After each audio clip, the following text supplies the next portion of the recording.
chair of the HRC, if they have a quorum, they have to keep two of their members.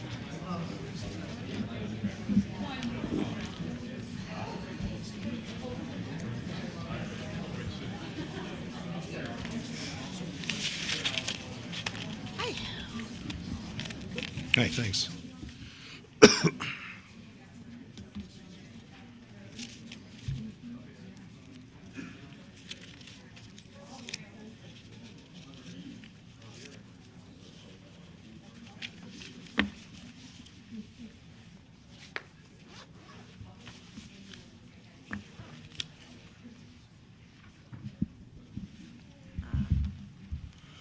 Okay, I would like to call the Tuesday, January 9th, 2024 meeting of the East Lansing City Council to order. At the beginning of the meeting, can we have the roll call, please? Councilmember Altman. Here. Councilmember Meadows. Here. Councilmember Watson. Here. Mayor Pro Tem Singh. Here. Mayor Brookover. Here. Next item on the agenda is approval or modification of the agenda. Do we have a motion? I have a motion to approve the agenda. If there's a second. Second. Okay, there's a second. Then I also have a motion to amend the agenda to move items 5.2, 5.3, 5.4. Slow down, Mr. Meadows. Will you Okay. please slow down? Go ahead, I'm sorry. Okay, 5.4, 5.5, 5.6, 5.8, 5.9, and 5.10 to the consent agenda. And to note that item 3.2 is unnecessary. The application has been withdrawn by the applicant, so we won't be taking further action with regard to the Board of Water and Lights application any longer. Okay, is there a second to the motion to amend? Second. Okay, just to reiterate, my understanding is currently designated items 5.2, 5.3, 5.4, 5.5, 5.6, 5.8, 5.9, and 5.10 will be moved to the consent agenda, and the item regarding the Board of Water and Light proposal has been withdrawn by the Board of Water and Light, and therefore will not be before us tonight. Is that my understanding correct? Any discussion? All those in favor say aye. Aye. All those opposed? Aye. Okay, the agenda is approved as modified. Next item is the approval of the minutes. Do we have a motion? Yeah, but we still have to vote on the general approval of the agenda. I'm sorry. On the main motion, all those in favor of the main motion, say aye. Aye. All those opposed? Okay. So the agenda is approved as modified. Next item is 1.3, approval of the minutes. We have minutes before us of the December 5th, 2023 meeting, regular council meeting, and the December 12th, 2023 city council discussion only meeting. Do we have motions? I'll move approval of the regular council meeting minutes of December 5th, 2023. Is there a second? Second. Any discussion? All those in favor say aye. Aye. All those opposed? Do we have a motion with regard to the December 12th, 2023 minutes? So moved. Support. Move for approval, second by Ms. Watson. Any discussion? All those in favor say aye. Aye. All those opposed? All right, those minutes are approved. Moving forward on the agenda, communications, 2.1, all written communications received by council are posted on the online agenda packet, and those are publicly available. Next item is communications from the audience. I have several slips here tonight. I would just remind everybody that the council has received many communications.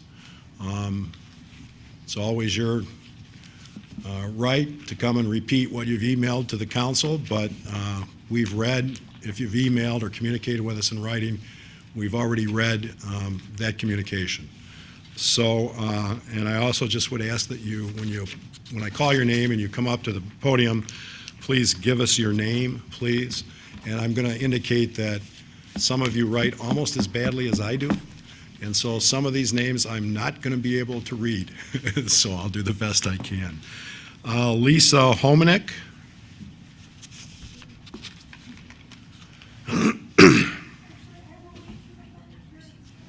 I'm sorry. On which item? I'm sorry, I can't hear you. Oh, okay. Yep, thank you.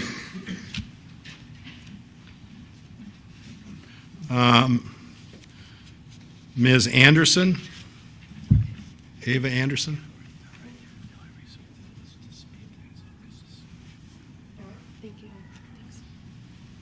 Ava Anderson?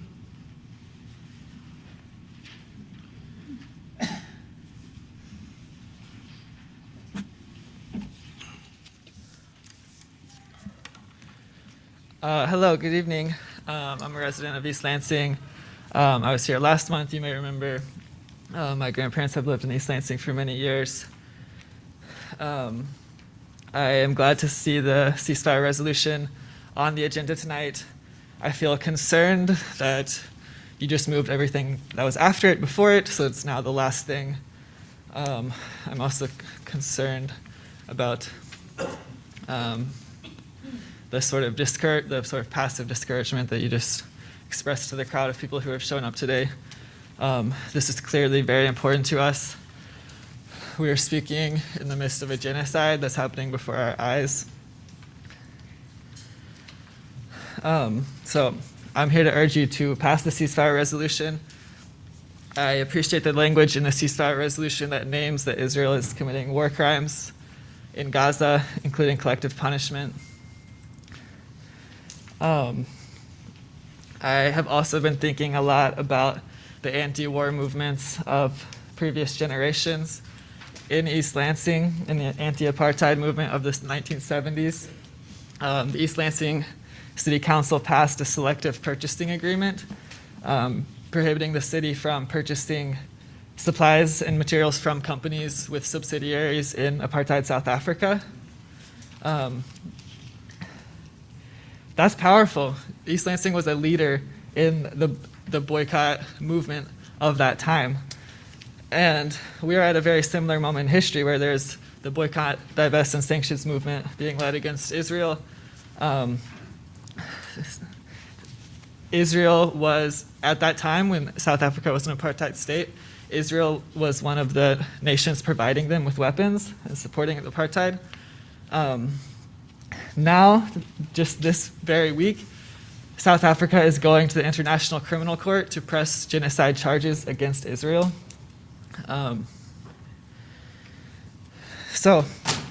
addition to the ceasefire resolution, which I think is a really necessary first step for East Lansing, I've also been wondering if we could push each other to think about what more we can do to stand up for justice in this moment, to stand up for the Palestinian people, to stand against genocide, to stand against apartheid. And I look forward to hearing what more of the people who have come here today have to say. Thank you. Thank you. Ms. Stewart, do you want to defer to the Yes. public hearing? Would you like me to defer to 4.2? I got nothing here, so I'll whatever you want to defer do is fine. 4.2 at this time. Okay. Thank you. George, can I But I would like to speak at that time. Yeah, I understand. Thank you. can I make a comment? The last speaker mentioned that we had moved the item on the ceasefire down the agenda. It's in exactly the same spot. We just tried to improve the speed of the meeting by moving some things to consent agenda from the business agenda. That's all. So if we're speaking about the ceasefire resolution, should we speak now when we call it a new or at another? Yes, ma'am. Thank you. Thank you. And I was told the other, no, never mind. Dr. Drager?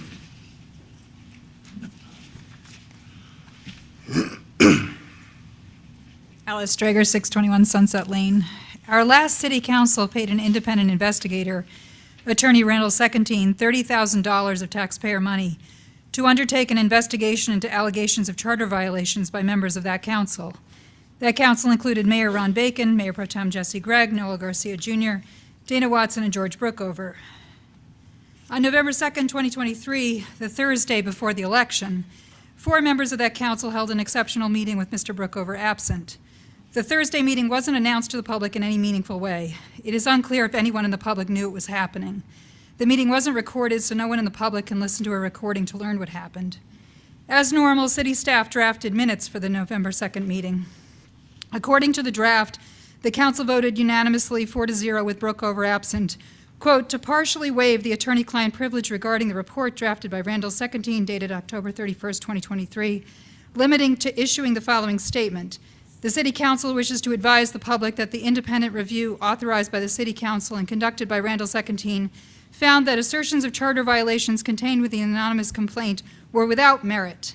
The report is attorney-client privileged and will not be made public to protect the identities of those that cooperated with the independent review and to allow the city and its employees to move forward with providing services to its citizens, unquote.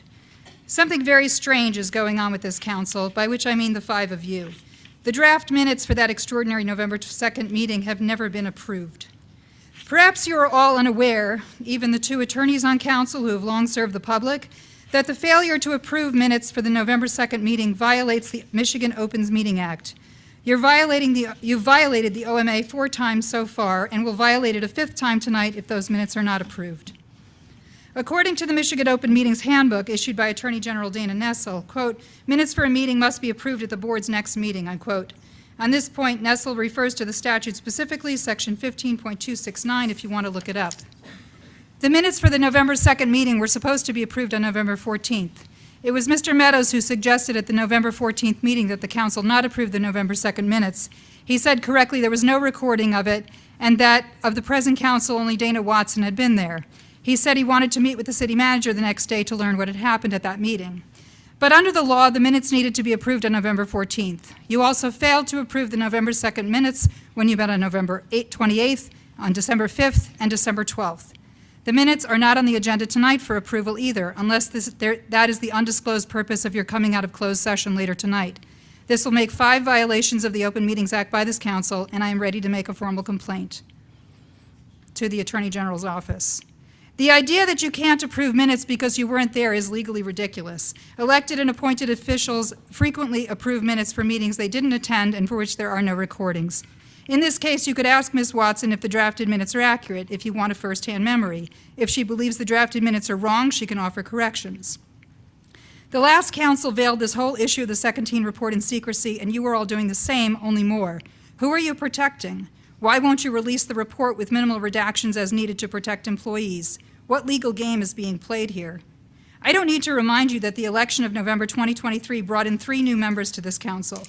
3 seats were open because Mayor Bacon and Mayor Pro Tem Gregg decided at a time when Mr. Secondine was deep into his investigation not to run again. Garcia was defeated. Mr. Meadows, Mr. Altman, and Ms. Singh ran on claims they wanted to bring solid governance, suggesting in their campaigns they would be transparent and honest. Why haven't they stepped up to vote to release the Secondine report? Who are they really protecting? As you presumably know, I investigated the anonymous complaint for Eli. I presented strong reasons to believe the charter had been violated. Mr. Secondine saw my findings because I shared them in advance to ask for his comments. He said he could not comment. But he knows at least what I know, and he surely knows much more because of the power he had in his investigation. In some cases, employees who talked to him told me what they told him. The drafted minutes of November 2nd suggest that either my findings were wrong or Mr. Secondine's were. I know mine aren't wrong, and I seriously doubt his were. So release the report so we can see what he really found. Perhaps what's going on is you realize the council already lost attorney-client privilege by releasing the alleged results of that report. In any case, vote now to release the report and release it to the public with as minimal redactions as are truly 30 necessary. seconds remaining. Stop playing the obnoxious game of using public employees as human shields to avoid telling us the truth. Give us the truth in the Secondine report. Act like the Democrats you are. Thank you. Joshua May.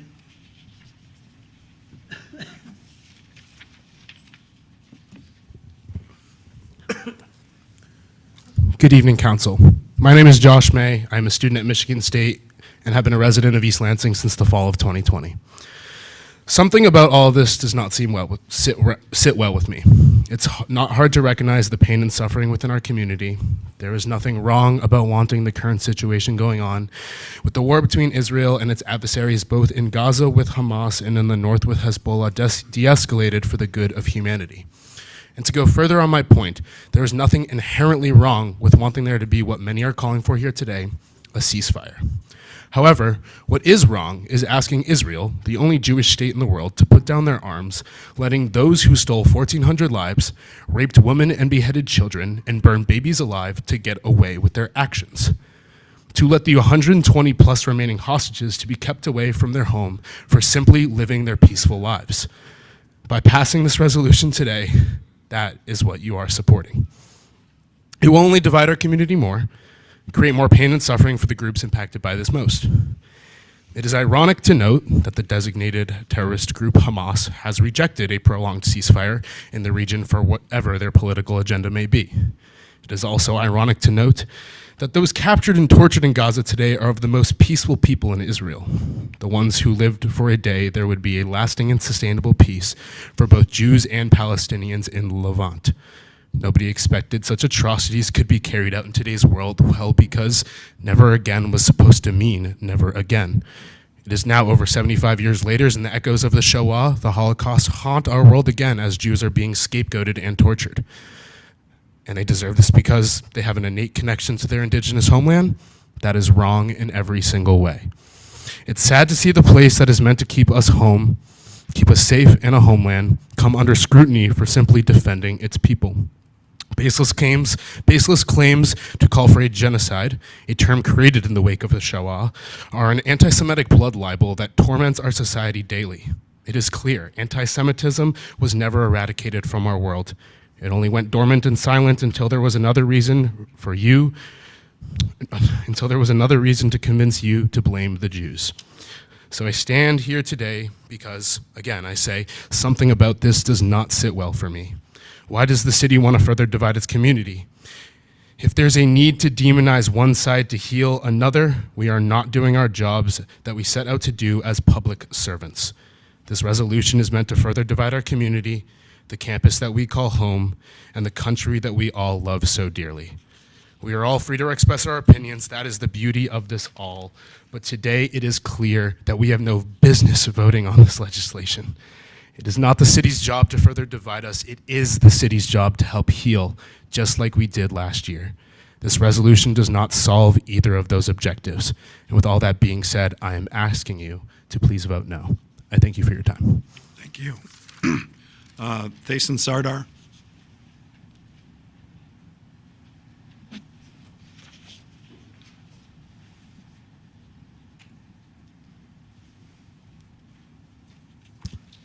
Good evening. Thason Sardar, 2822 Marford Road, East Lansing.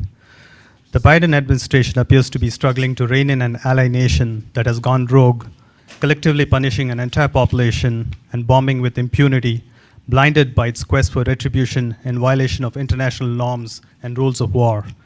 Thousands of people have also died owing to lack of medicine, disease, succumbing to injuries, and lack of food and water as Israel is using starvation as a weapon of war.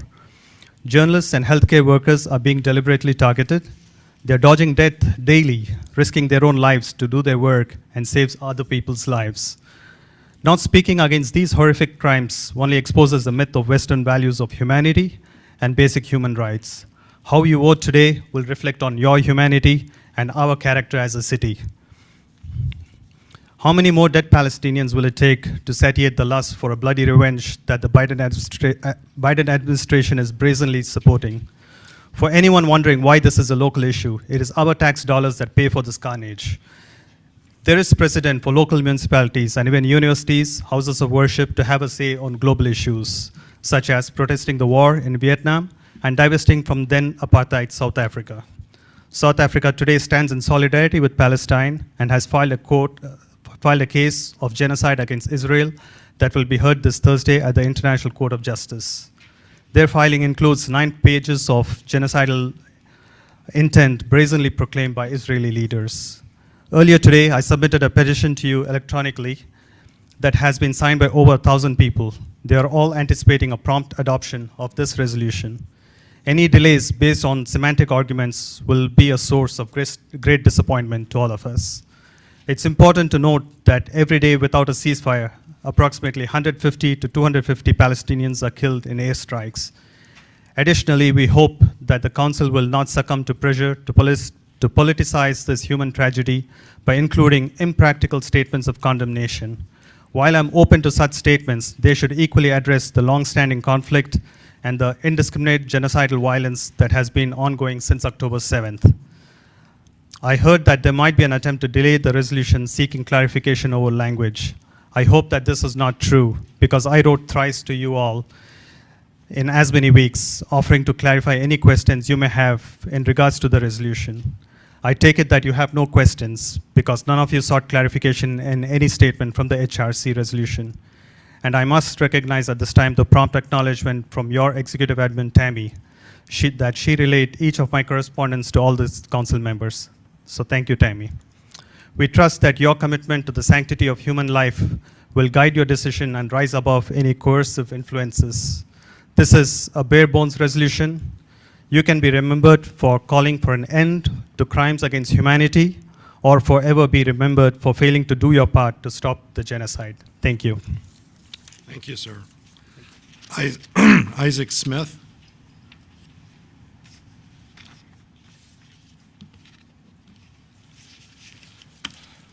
Hi. Hi, my name is Isaac Smith. I'm a student at Michigan State University, a longtime East Lansing resident for my time at college, and I'm urging you to vote no on this resolution. The October 7th massacre was not just an attack on Israel, but an attack on all Jews. The bottom line, this is the East Lansing City Council. You should not be telling Jews how we can and cannot defend ourselves. This is a body so removed from the realities of war, so removed from the atrocities that Hamas perpetrated in Israel. An unconditional ceasefire without a total surrender by Hamas is exactly what Hamas wants. But if you want to help Hamas and tell Jews that we can't defend ourselves, then you should know exactly what you're supporting.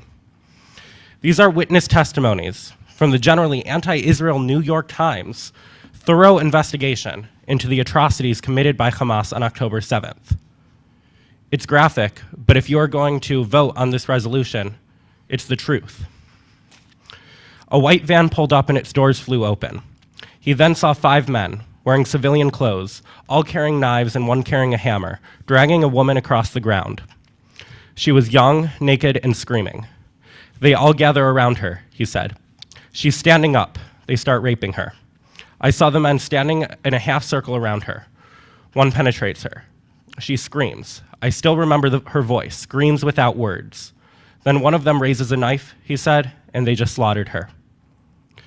Another witness said the first victim she saw was a young woman with copper-colored hair, blood running down her back, pants pushed down to her knees. One man pulled her by the hair and made her bend over. Another penetrated her, she said, and every time she flinched, he plunged a knife into her back. The witness said she then watched another woman shredded into pieces. While one terrorist raped her, she said another pulled out a box cutter and sliced off her breast. The first wave of volunteer emergency medical technicians who arrived at the rave site said that they discovered bodies of dead women with their legs spread and underwear missing, some with their hands tied by rope and zip ties in the party area, along the road, in the parking area, and in the open fields surrounding the rave site. If this happened to your family, to your people, to your mothers and sisters and daughters, you would not want the East Lansing City Council telling you how to defend yourself. You would not want anyone to tell you to lay off bringing the perpetrators to justice. Well, this happened to my people. This happened to my family. You have no right to tell the Jewish people to stop pursuing those who committed the worst possible atrocities against our loved ones. You have no right to tell the Jewish people to stop doing everything we can to bring back our hostages who were kidnapped by Hamas. The Jewish people, both in Israel and the diaspora, have been very clear on what needs to happen in order to get a ceasefire. Hamas needs to unequivocally surrender, and all of our hostages must be returned. If you want a ceasefire, put that in your resolution. Let's be clear. The Jewish people are more united on this than any other issue. Secular, Reform, Conservative, Orthodox, Haredi, Hasidic, we are all joined together on this issue. You will hear from some very loud, extreme outliers, but nearly every single major Jewish organization and nearly every single synagogue in the entire world shares the view that I am sharing with you today. October 7th was an attack on Jews, so let Jews decide how we defend ourselves. You can stand with Jews, or you can stand with Hamas. The choice is yours, and it should be obvious. Vote no. Thank you. Ms. Anderson? Barb Anderson?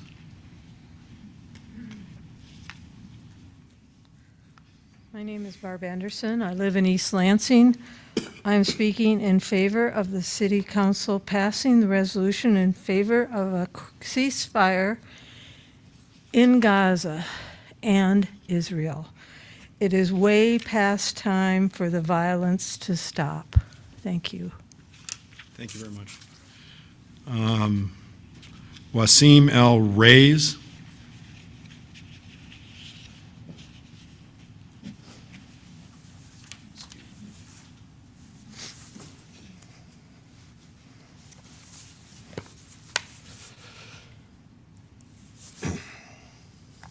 Thank you.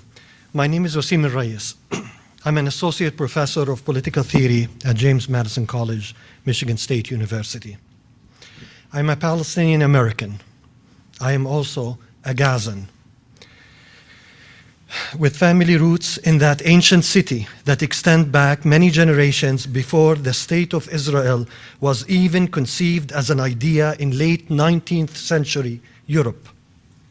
3/4 of my family still barely live there. We have lost at least 24 family members in 4 separate bombings, Israeli bombings. All civilians, all killed while sheltering at their homes or while seeking refuge in areas that were then designated by Israel as safe zones. The victims range in age from 2 years old to seniors in their 70s. These 24 loved ones murdered by Israel are the family we know of. We have lost contact or have no means to communicate with so many others. Since the creation of Israel in 1948, my hometown has not experienced peace, but never in its tortured history has it suffered this degree of genocidal destruction. We know this is genocide because Israeli high-level government officials, senior cabinet ministers, Knesset members, journalists, military commanders, soldiers, among others, are broadcasting their intent by calling for the destruction of Gaza and the ethnic cleansing of its people. These statements have been followed by genocidal actions that left at least 30,000 people killed. 30,000 people killed, and at least 70,000 injured and counting. Some estimates indicate that 70% of buildings have been damaged or destroyed. 2/3 of the 2.2 million population living in a 27 square miles population are now internally displaced. This ongoing genocide would not be possible without the military, financial, and diplomatic support of the United States government. Our taxes are paying for genocide. We are all implicated. Please do not forfeit your moral duty to say, "Not in our name." I plead with you on behalf of my family and the more than 2 million suffering Gazans to say, enough is enough. Please endorse this resolution. Thank you. Thank you, sir. Ms. Farhat?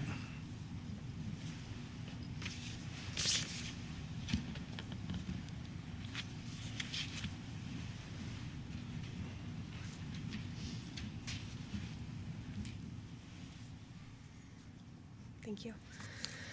I don't know what to say that hasn't been said already. I'm part of the Human Rights Commission, which unanimously passed the resolution before you, calling for a ceasefire in Gaza and the release of all innocent civilians. Some of our commissioners have been bullied and intimidated for our work. The Human Rights Commission is a diverse group of East Lansing residents. We're Jewish, Muslim, Christian, white, black, and brown. With regard to the loss of innocent life, we urge the City Council to adopt the resolution. Today, you have three options before you. One, to support the ceasefire in order to elevate the preservation of life and dignity for all. Two, to decline to take action under the guise that we lack responsibility, when in fact our federal dollars and political resolve are directly responsible for the murder of over 20,000 Palestinians, including the death of 139 children each day. Or three, to kick the can down the road by tabling this discussion or creating another excuse to bury our heads and pretend we bear no responsibility. I urge the Council to uphold our universally accepted principles against collective punishment, against intentionally targeting civilians and civilian infrastructure, such as refugee camps, hospitals, homes, or all the brave members of the press who have given their lives to show us what's happening on the ground. I urge you not to accept the significant loss of innocent life and the displacement of 2 million people as a necessary casualty of conflict. The moment any of us start to justify the murder of children or civilians, be they Jewish or Palestinian, we have become something less than ourselves. I honor the best of our principles, and I urge you to pass this ceasefire resolution. Thank you. Thank you. Cindy Huey?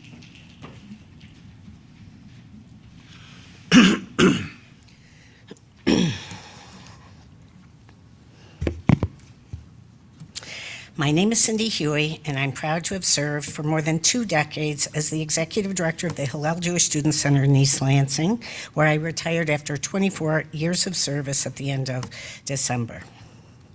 I'm very disappointed by the imbalanced resolution, which frankly has potential to bring about more divisiveness in our local community. I have seen an incredible rise in anti-Semitism and anti-Israel sentiment, especially over the last 3 months. At Hillel, we have worked with local and national law enforcement and security experts to enhance security in the face of these very real threats, of which your local police have been very, very helpful. A ceasefire is not an issue, it is needed, but it cannot be put in place without protections against a recurrence of the Hamas attacks. People wiser than us are working hard toward that end. Frankly, I'm very concerned that a resolution of a city council will add nothing to the efforts already underway, but can be used as propaganda in efforts to claim once again that the problem is with the Jews instead of with Hamas, the perpetrators/terrorists. Rather than share more of my experiences over the last 20 years dealing with this issue, and let me tell you, this is only the beginning, as you see here. Next will become BDS and many other issues. This is only the start. Because I've dealt with this for over 20 years on campus and continue to do so. If you folks so choose down this path, it's a rabbit hole for you, as it was and continues to be for me. I urge you to read the letter that was submitted to you by Dr. Nigel Paneth. He is a very distinguished professor at Michigan State and a former board member of ours. It is a wonderful letter that outlines many of the facts. I hope you've all read them. I'm not sure if you all have. Some of the letters, unfortunately, remained, I noticed, were unopened by city council members, which was very disappointing to me when they were submitted to you online. Anyways, I want to thank you for your time, and I really hope that you consider the ramifications of accepting this. While I understand the Human Rights Commission had every good intention, what they submitted to you was a very one-sided resolution without even acknowledging Hamas and its causes of this entire conflict. Nowhere in there does it mention their culpability, and because of that, I think you will do much harm in this community among the Jewish community members. Absolutely. Thank you. Thank you. Joshua Hewitt.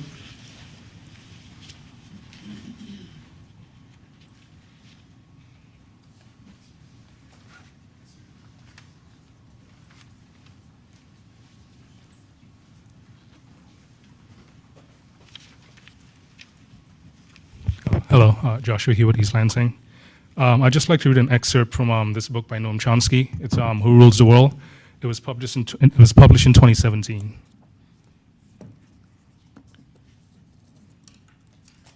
Mm. 40 years ago, Israel made the fateful decision to choose expansion over security, rejecting a full peace treaty offered by Egypt in return for the evacuation of occupied Egypt Sinai, where Israel was initiating extensive settlement and development projects. It has adhered to that policy ever since, making essentially the same judgment as South Africa did in 1958. In the case of Israel, if the United States decided to join the world, the impact would be far greater. Relations of power allow nothing else, and has been demonstrated whenever Washington has seriously demanded that Israel abandon one of its cherished goals. By now, Israel has little recourse, having adopted policies that turned it from a greatly admired country to one feared and despised, a course it continues to pursue with blind determination in a resolute march toward moral deterioration and possible ultimate destruction. Could US policy change? It's not impossible. Public opinion has shifted considerably in recent years, particularly among the young, and it cannot be completely ignored. For some years, there has been a good basis for public demands that Washington observe its own laws and cut off military aid to Israel. US law requires that no security assistance may be provided to any country, the government of which engages in a consistent pattern of gross violations of internationally recognized human rights. Israel most certainly is guilty of such a consistent pattern. That is why Amnesty International, in the course of Operation Cast led in Gaza, called for an arms embargo against Israel, as well as Hamas. Senator Patrick Leahy, author of this provision of the law, has brought up its potential applicability to Israel in specific cases. And with a well-conducted educational, organizational, and activist effort, such initiatives might be pursued successfully. That could have a very significant impact in itself, while also providing a springboard for further actions, not only to punish Israel for its criminal behavior, but also to compel Washington to become part of the international community and observe international law and decent moral principles. Nothing could be more significant for the tragic Palestinian victims of many years of violence and repression. Thank you. Thank you, sir. Matthew Zivian.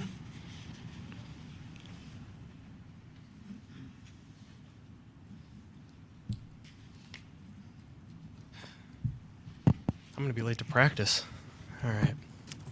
Well, ladies and gentlemen of the council, my name is Matthew Zivian, and I'm a junior at Michigan State University. Now, I don't want to spend my time trying to give you all a history lesson on the Middle East or point out different things within the resolution. I truly think that would be a waste of my time. But instead, I'd rather talk about what's happening here locally and the current climate that the Jewish students and residents of East Lansing are trying to survive in, as I feel that is something that the city should turn its attention towards. Many Jewish students living in East Lansing are scared. We're scared not because there are calls to stop the violence happening overseas. We're all in support of that. Nobody here wants violence. Peace above all else should be our priority. But that's what I want to focus on, the word peace. Because we're not scared of calls to stop violence, but rather we are scared because for the Jewish community, to many of us, it feels like there is no peace in East Lansing. In between calls for a ceasefire, Jewish students living in East Lansing have to see those same people calling for an intifada at MSU, something that means the physical harm of Jewish students as it did for many Israelis in the early 2000s. And while students making calls for or supporting an intifada might not understand the history of that word to the Jewish people, it makes it no less frightening for the Jewish people living here to hear that.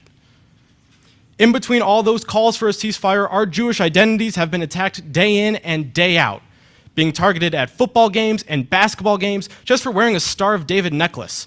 In between all those calls for peace, I have people who are not Jewish at all telling me what is and isn't anti-Semitic while perpetrating harmful stereotypes.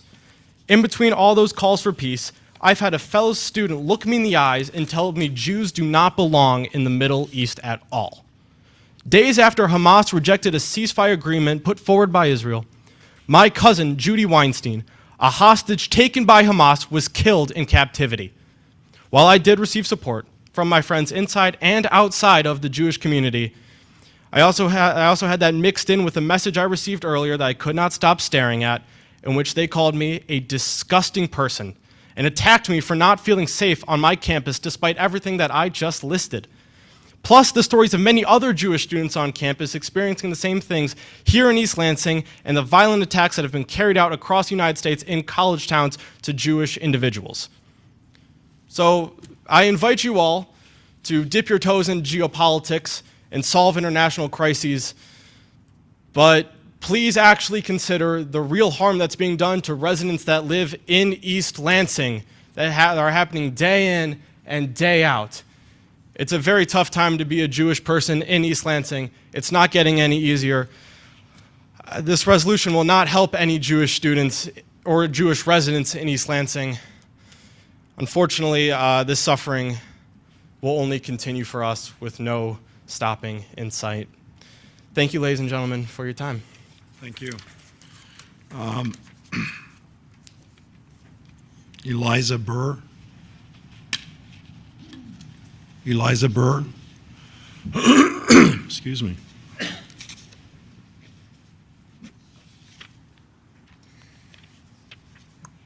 Hi, everyone. My name is Eliza Burr, and I'm a medical student at Michigan State University College of Human Medicine. I'm here today as a Jewish student at MSU and a member of the MSU chapter of Jewish Voice for Peace to encourage East Lansing City Council to support a ceasefire resolution.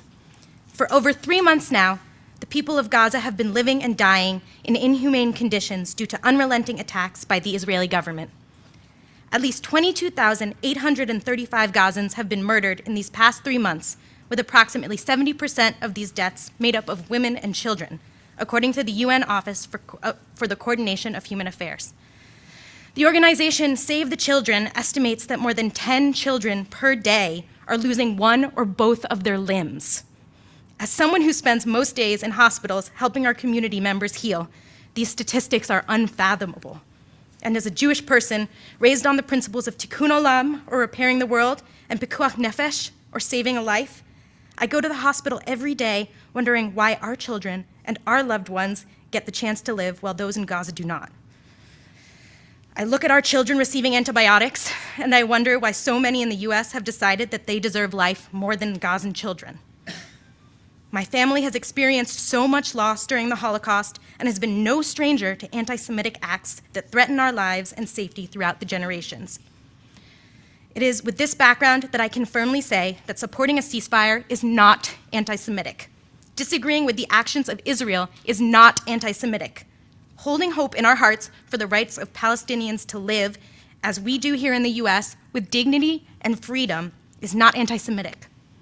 The call for the Palestinian right to life in no way implies a call for Jewish death, and those who see it that way are caught up in a false dichotomy that contributes to the cycle of destruction. Please do not ignore the voices of the Jews in our East Lansing community who mourn the loss of all life, regardless of identity. Please listen to the Jews in our community who call for a ceasefire. Ignoring our voices as we ask for you to respect the very values that make us Jewish erases our identities and further condemns Palestinians to suffer without reprieve. I hope that you will consider our voices as a part of the East Lansing Jewish community and listen to us as we ask you to support a ceasefire in Gaza. I dream of a future in which Palestinians are granted the same rights as each one of us here today.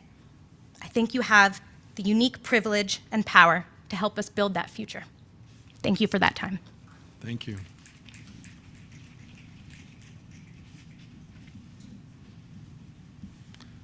Laura Sager.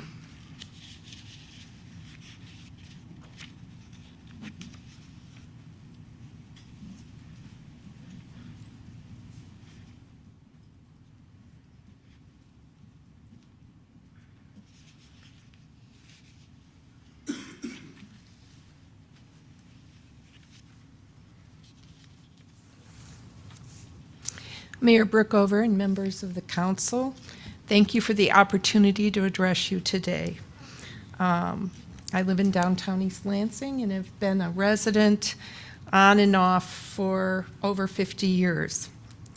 I'm here today to urge you to pass the ceasefire resolution proposed by your Human Rights Commission without delay, without employing strategies to avoid controversy, and with the resolution's original language.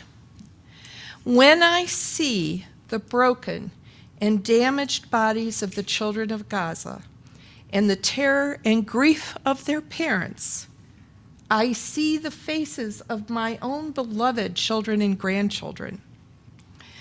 Gaza's children and their families are being tortured by Israeli bombing, raining on their homes. Courageous journalists and their families are also being targeted in a futile attempt to stop the images of this genocide and put the aroused conscience of the world back to sleep.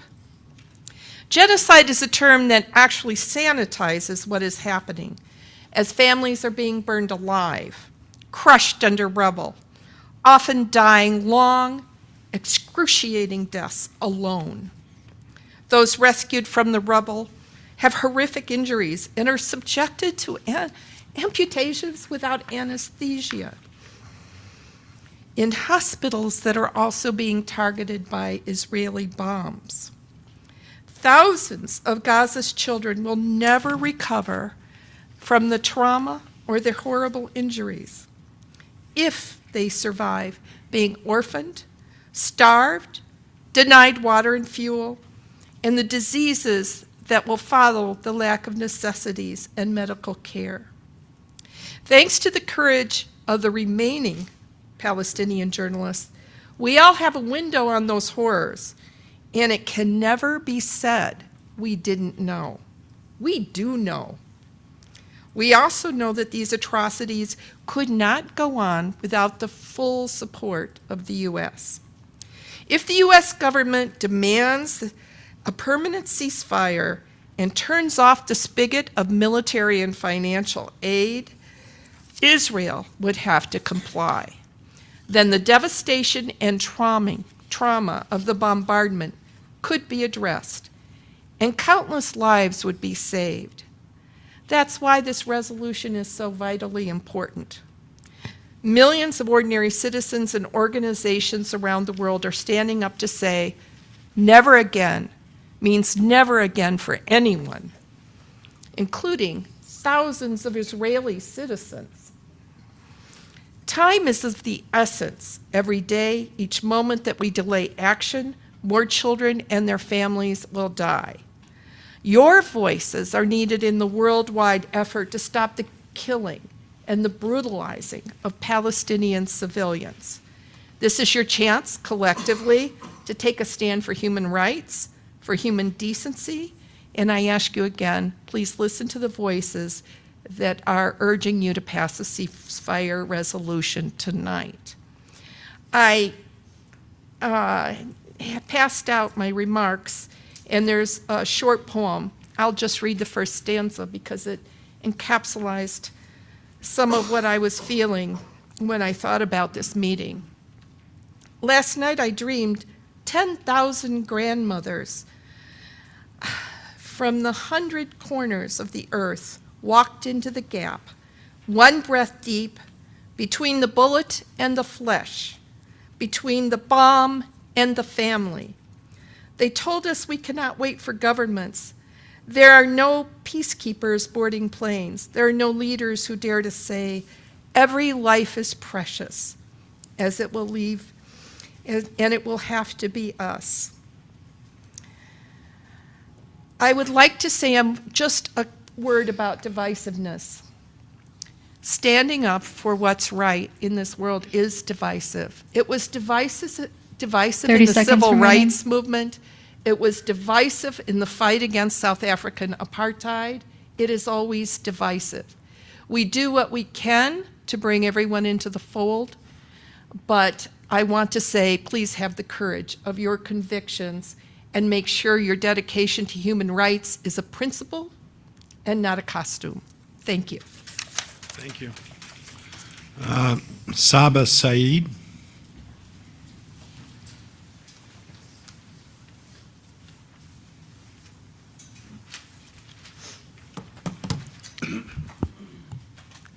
Good evening. Before I start with my speech, I wanted to clarify the word intifada just means revolution in Arabic, and it is used widely. It's just a simple vocabulary word, and it does not call on the destruction or the elimination of anyone at all. It's a vocabulary word.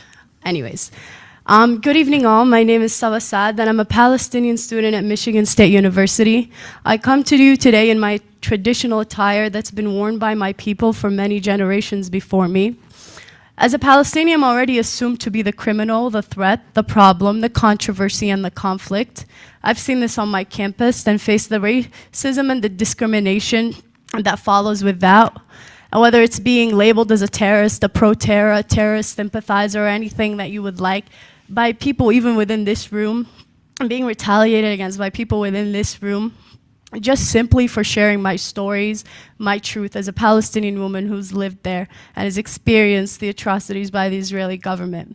I'm here to talk to you about what I am contributing to, not my story as a Palestinian, but as an American citizen, a tax-paying American citizen whose money is going to fund the Israeli government. I cannot make comments about the actions of others or groups or anything of that sort that I have zero control over, but I'm here to urge you to vote in favor of the ceasefire resolution. If you do not vote in favor of this, I would like to know a solution. Will I be exempt from paying my taxes that are directly going to the state of Israel? I'm here as an American who studied my Bill of Rights, who studied the history of our Constitution, because this city and this country has made it clear that my life as a Palestinian, my voice as a Palestinian does not matter. So if I must look and speak like you to be heard, then so be it. There's a real threat to our democratic values, the same democratic values that claim to be missing from my country and the entire Middle East and are used to justify the genocide and ethnic cleansing that's been going on for the past 75 years. How can you claim we don't have a democracy in the Middle East when our own democracy is failing us? People can't exercise their First Amendment rights. People don't have the right to free speech. People don't have the right to assemble and protest peacefully. There's censorship right now. Where is the freedom of press? How can we be a democracy when our elected representatives don't listen to our people? I'm denied the right to exist in my homeland in which I was born. Are you going to deny my right to exist here as well? I'm denied my rights as a Palestinian, but are you going to deny my rights as American as well? As someone whose 18-year-old cousin is held hostage by the Israeli government, I sympathize with those who are impacted and are dearly waiting on the arrival of their loved ones. I pray for them to be safe from the constant bombs that we fund. Because to me, a human life is a human life. A human life does not get to be taken away just simply for political gains. I feel the pain of everyone in this room, but I need you to feel my pain that dates back not just to 75 years ago, but before that when Palestine was even under the British mandate. The guilt I have for not being able to do much for my people is stripping away from my life. You should be feeling that same guilt as well with me, because you have the power to make change, yet you don't. The decision lies within your hands. Please don't disregard the tremendous hours upon hours of efforts put into this. I want to feel like I've made a difference. I want to be able to eat again without feeling guilty that people in Gaza don't have access to any food. People are starving in Gaza. I want to be able to drink my water without feeling like it's a privilege, because the majority of water in Gaza is polluted right now. I want to be able to celebrate and feel joy again without feeling guilty. Why do I get to feel joy and happiness when people are being constantly bombed? You've had your time to make any changes needed for this resolution. You've had time to be in touch with the writer of the resolution, but right now is our time to come and speak and be heard. To be heard when the entire world is trying to silence us. Why is that every time we mention the Palestinian struggle, we're faced with an array of accusations and a list as long as me of things to condemn? But when we ask the same question, to hold that same standard for the crimes of the Israeli government, you do not. When did we become a society, a country that is scared of speaking the truth? To the Jewish community, especially those who identify as Zionists, I'm telling you as a Palestinian, my fight for liberation is not going to come at the cost of your safety. My fight to 30 exist seconds remaining. as a Palestinian must come. Sorry, my fight to exist as a Palestinian must include the existence of my Jewish brothers and sisters, because the beauty of Palestine or the Holy Land is its diversity. My fight for a ceasefire must include the safety of the hostages alongside the Palestinian people. My fight is your fight, as we both are asking for a home, a nation, and a safe space. But I ask you, does your fight for existence include me, or does it include the erasure of me? Thank you. Thank you. I have somebody here, Anam. I don't have a full name that I'm aware of. A-N. Hello, my name is Anam, and I'm a student at MSU and a resident of East Lansing. I don't have a speech, but I'm just here to ask you to vote yes on the resolution, ceasefire resolution. Thank you.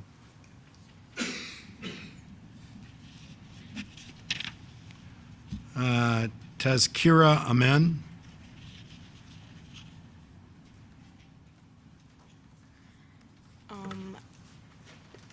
Thank you so much for providing the opportunity to speak. I also wanted to say and wanted to keep my comment short to amplify what has already been said by my peers, friends, and mentors. I want to utilize this opportunity to second what so many have said.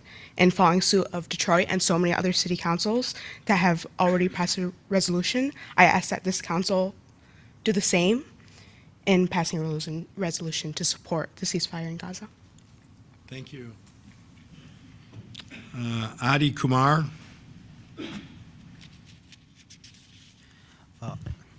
My name is Adi Kumar. I'm a junior at Michigan State University, and I'm here to call. I'm here in support of the ceasefire resolution in Gaza. Thank you. Thank you.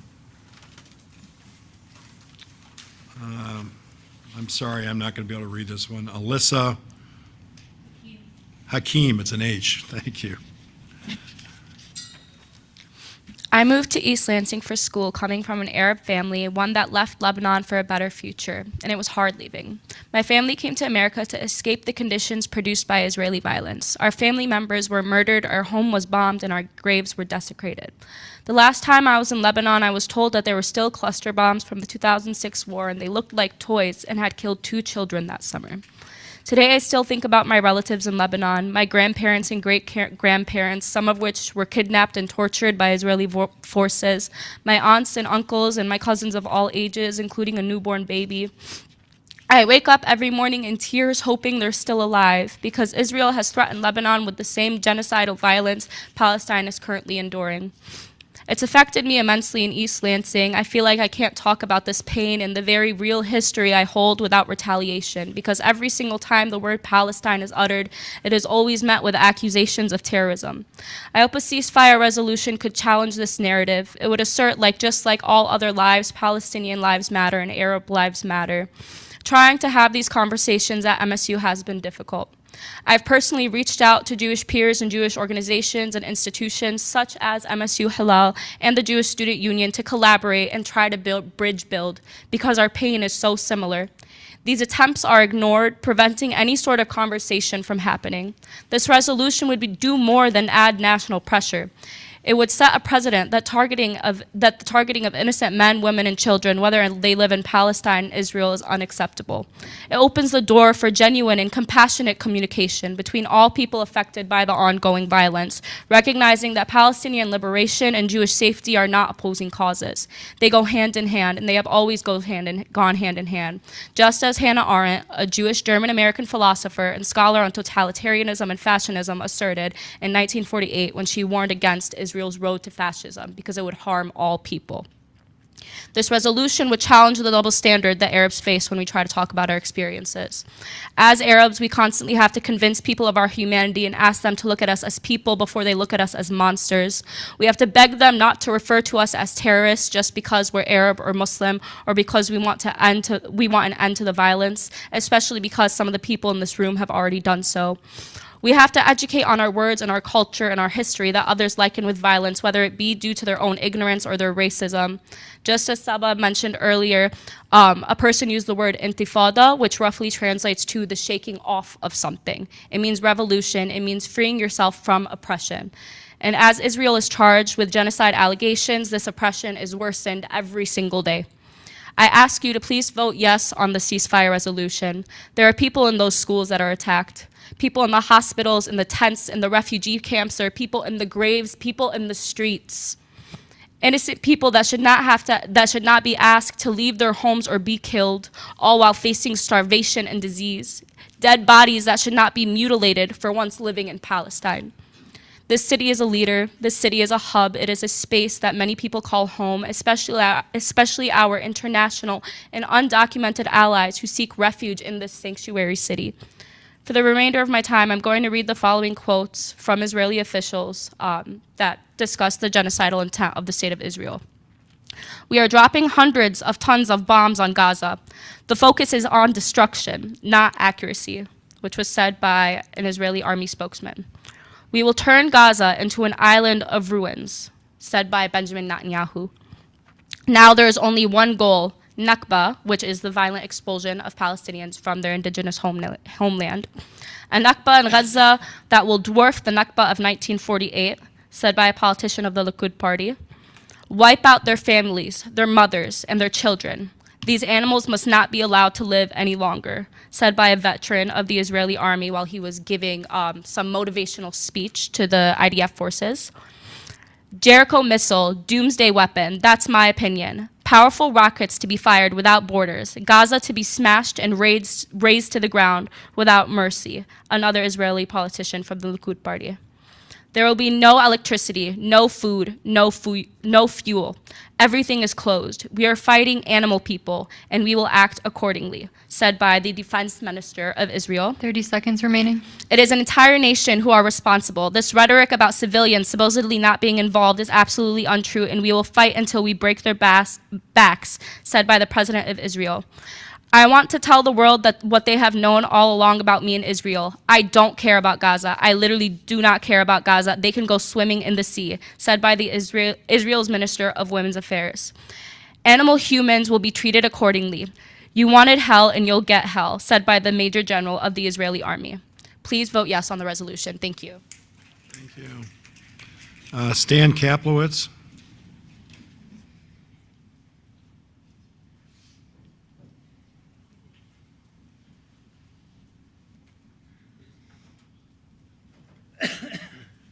Let me start by simply saying that I support a peaceful settlement between Israel and the Palestinians. I have long supported a two-state solution. I understand the suffering of Palestinian, of Gazan people in particular. However, I urge that this motion, at least in its current form, be rejected. Why? Because it is totally unbalanced. It is not calling for peace. It is basically a pro-Hamas resolution, even if the people who created it don't think of it that way. It cites Israel for war crimes, but not Hamas. It does not make the point that Hamas started the whole thing. Those are just two of the reasons why I see this as unbalanced. And I would further say, and if we think of the local effects, yes, pushing for human rights can be divisive, but in this particular case, there are a lot of people of goodwill on both sides, people who support Israel, but who feel that supporting Israel is necessary, particularly given the fact that Hamas has never accepted peace. Hamas not only attacked Israel this time, but has never supported a two-state solution, but always supported the destruction of Israel. I think that needs to be, but is not taken into account. I would further say that while I think there are people of good intentions on both sides, I think if we are fighting each other, that this is not good either for our community, but perhaps even more importantly, for the politics of the United States. There are lots of people in the United States who are anti-Jewish. There are lots of people in the United States who are anti-Muslim.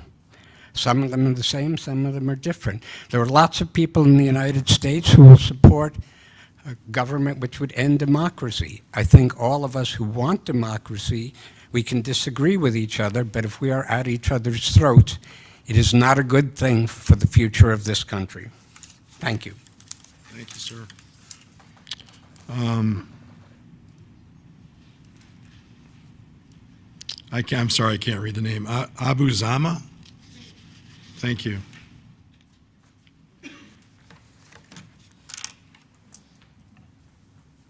Hello, respected Mayor and Council members. Thank you for having me today. My name is Aya. I'm a student at MSU and a East Lansing resident, and I'm speaking today to urge you to pass the ceasefire resolution as soon as possible in the way that it is written and considering amendments. I urge you to identify Israel's attacks on Palestinians as a genocide, and because it is so close to home, to condemn the killing of Tariq Thabit, a former East Lansing resident and MSU Humphrey scholar who is about to change the world and to continue changing the world. Personally, as a Palestinian American born and raised in Michigan, I grew up appreciating the safety, equity, and compassion that I felt here at home. Yet with the unspeakably inhumane massacre that Israeli forces are imposing on Gaza and the West Bank, and all of Israel's actions since their 1948 occupation of Palestine that have aligned with the UN Genocide Convention's definition of a genocide. It is clear that I would not be allowed the same privilege if born in my grandparents' hometown of Bethlehem, which you might have heard about, instead. I would not have had the privilege of being considered human.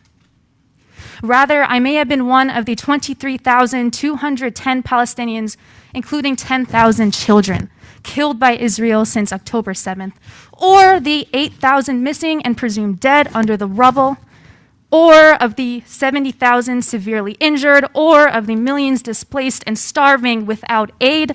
Instead, I may have been inside of an ambulance that Israeli forces shot at, or maybe at the age of 9, just detained without charges. As an MSU student from the events of February 13th, I join you and 50,000 students in knowing what it means to have violence and death at our front door. The terror of a gun being pointed straight at me, an action fueled by hate, is something that I'm still trying to understand.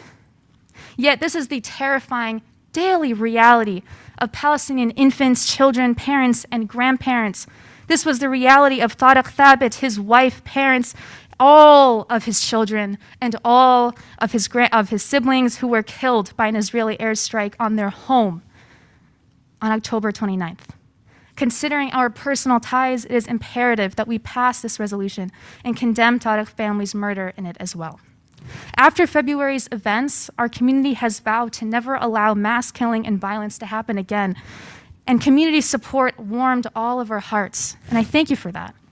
Yet I worry that without passing a ceasefire resolution and identifying genocide, and by not eventually divesting the tax dollars of a community that itself has faced a mass shooting from funding a genocide, that the support we displayed and the commitment that we have in East Lansing for the right of people to live will be in vain. I worry that I would likely have been a victim of our investments and a victim of East Lansing refusal to speak up for peace and justice. Yet there's hope. The city of East Lansing can listen to the voices of its people and pass this resolution.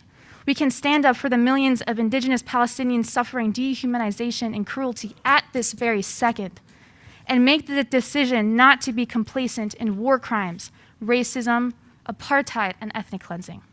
As a city that holds and is supported by tens of thousands of victims of a mass shooting, and that lies on indigenous land, It is imperative that we hold true to our values, ethics, and humanity. And so, on behalf of humanity, I thank you for taking this action. On behalf of the Palestinians that include many Jewish, Christian, and Muslim people, thank you. Thank you.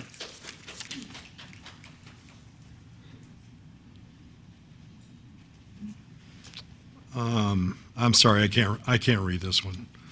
I just can't read the writing. J-Run? Mahir J-Run? Thank you.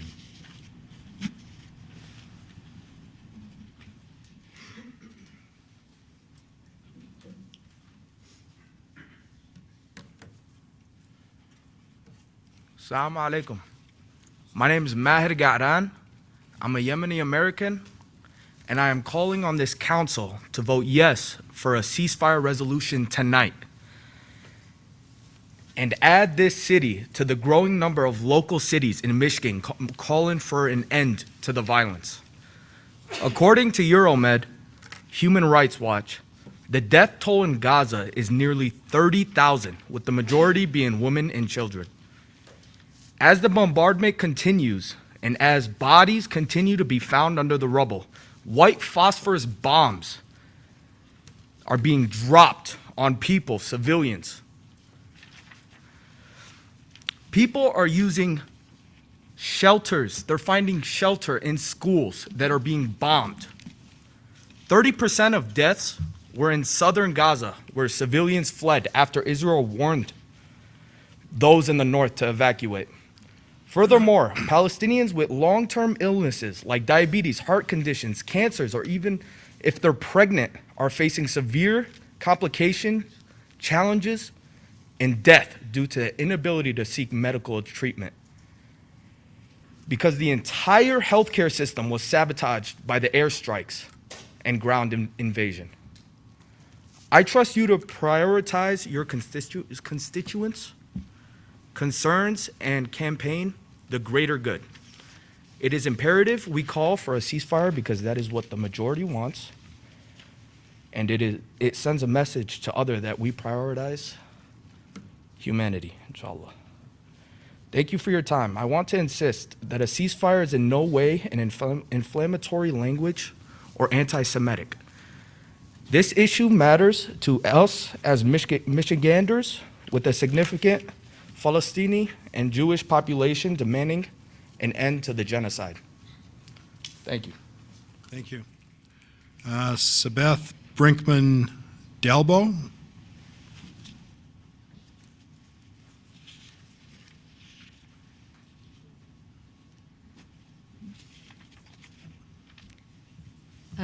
Good evening.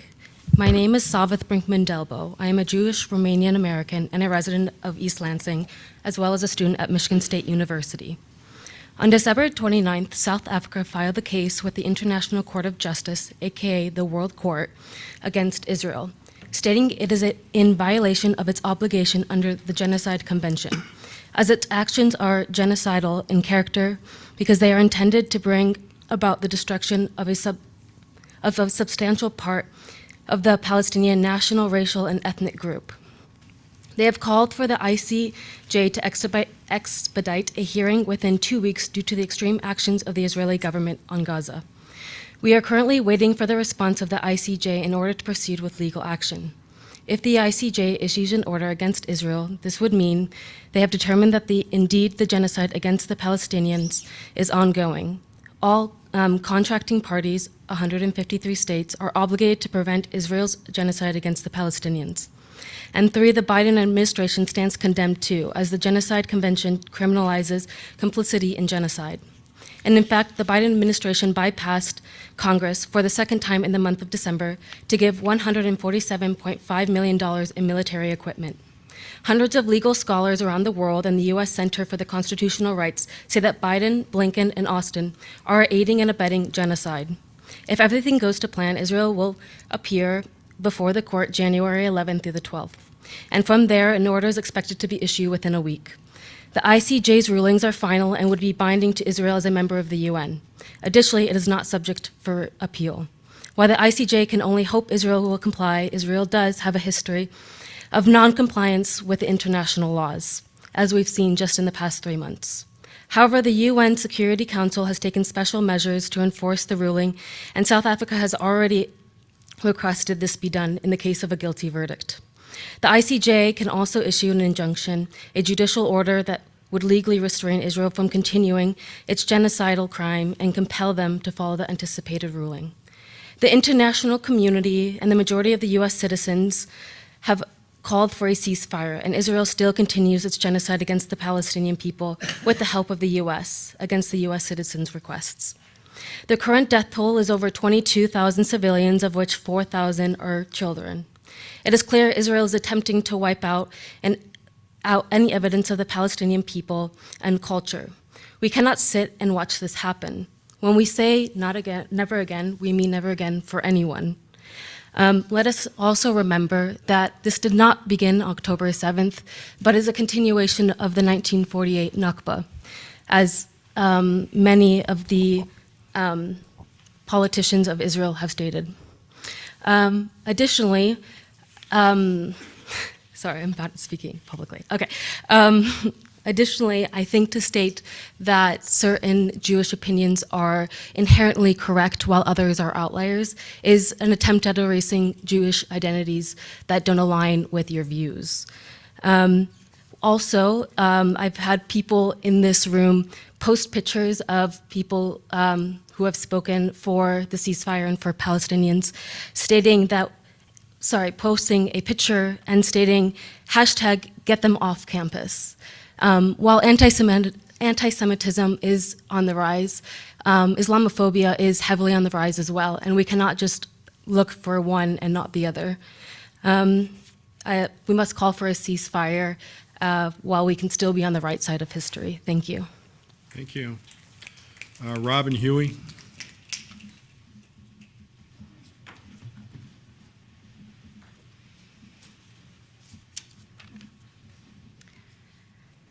Good evening, council members. My name is Robin Huey, and I have been a permanent resident of East Lansing since 2008. I'm also the new executive director of the Lester and Jewel Morris Hillel Jewish Student Center at Michigan State University. Our building is located on the corner of Charles and Linden, and we are inextricably connected to the city.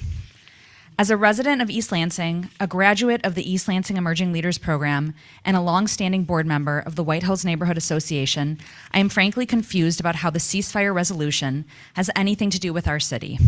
I am disappointed that the city is even discussing this matter when there are so many issues happening at a local level. This resolution does nothing to bring residents together, but rather serves to further divide us. I take offense to a number of the clauses in the current resolution, which are riddled with erroneous information. The resolution asserts that the U.S. Agency for International Development, a U.S. government agency, has called for a ceasefire of the war prompted by Hamas. This is factually inaccurate. While USAID employees wrote an open letter seeking a ceasefire, the United States government, including its U.S. Agency for International Development, has not. Additionally, the resolution fails to condemn Hamas, a recognized terrorist organization, for its actions on October 7th, which led to the horrific attack, brutal rape, and murder of thousands of innocent civilians in Israel. The resolution also states that the Israeli government is committing war crimes. This is a determination better left to the appropriate international body. Having no mention in the resolution of war crimes committed by Hamas accentuates its gross bias.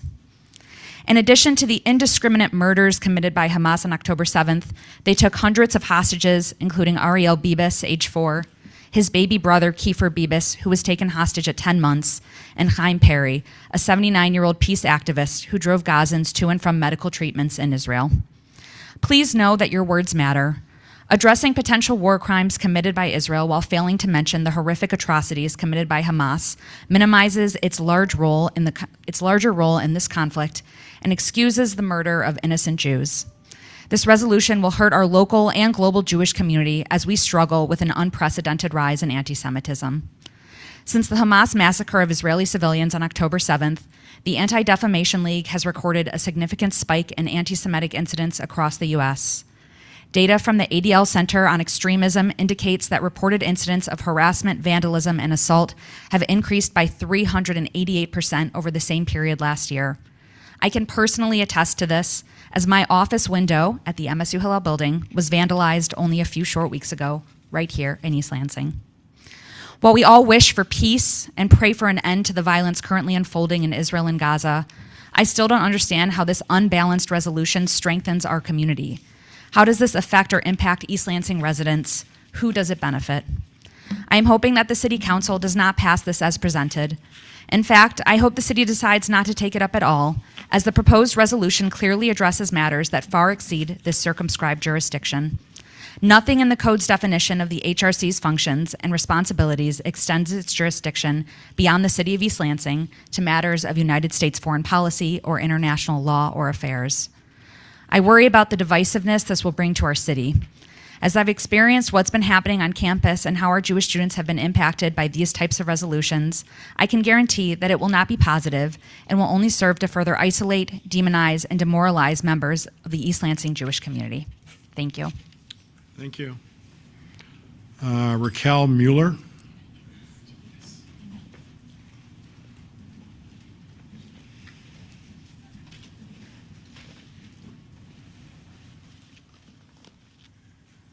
Hello, I'm Raquel Mueller. I live and work in East Lansing, and I'm here to speak in support of the resolution for a ceasefire. I will keep my remarks brief, as I don't have anything novel to say, as so many have spoken before me.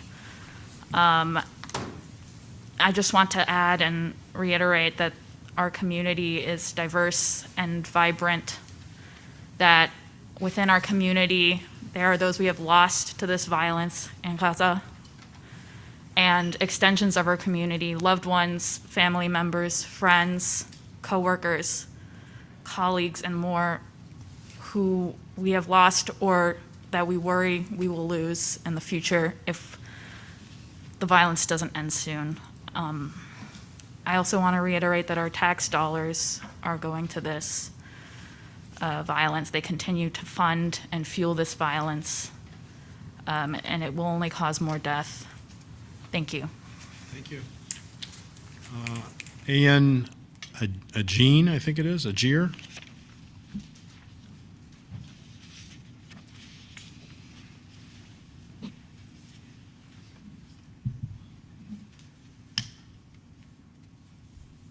Hi, my name is Ayana Jean. I'm a Palestinian American and a law student here at MSU. I'm here again to urge you to pass a ceasefire resolution in Gaza. Last time I spoke to you about how our tax dollars are funding the ongoing genocide of Palestinians, making us complicit. Today, I want to address a superficial argument that has been used to oppose the ceasefire. Over and over, I've heard a claim of Israeli self-defense listed as a top reason for why there should not be a ceasefire, but there is no accountability for how this is carried out. The Israeli government has proven that it cannot efficiently target Hamas without targeting all of the civilians in Gaza. Israel is disproportionately killing more civilians to Hamas operatives. The IDF admitted to a 66% civilian death rate. The human rights organizations estimate it as high as 90%. So how is that justified? If there was a Hamas operative in this room, would it justify bombing the entire building? If there was a Hamas operative in a classroom, would it justify bombing the entire school or an entire hospital? Even Israeli hostages have been killed by their own government while they were walking around waving a white flag. Was that self-defense? If the right to self-defense is the strongest argument against a ceasefire, at what point will we admit that it's not strong enough for what is happening right now? Please call for a ceasefire and do your part to end the indiscriminate violence under the guise of self-defense. And I also want to note the amount of times I've heard people say that calling for a ceasefire is divisive. If you think calling for an end to killing is divisive, then that's something you need to address within yourself, because calling for an end to killing should never be a two-sided issue. It is just a human rights issue. Thank you. Thank you. Anna Fisher. Anna Fisher. Okay, thank you.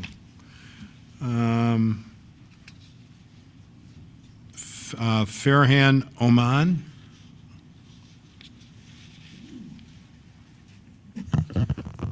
Good evening, Farhan Sheikh Umar. Tonight, I would like to ask this community 2 questions. How long must the Palestinian children suffer the consequences of October 7th? When is the pain and suffering enough to balance what happened that day? 8,000, over 8,000 children have died in Gaza, which is more than the death toll of Pearl Harbor, September 11th, and Hurricane Katrina combined. If the slogan for 9/11 is never forget, what is the slogan for what's happening in Gaza?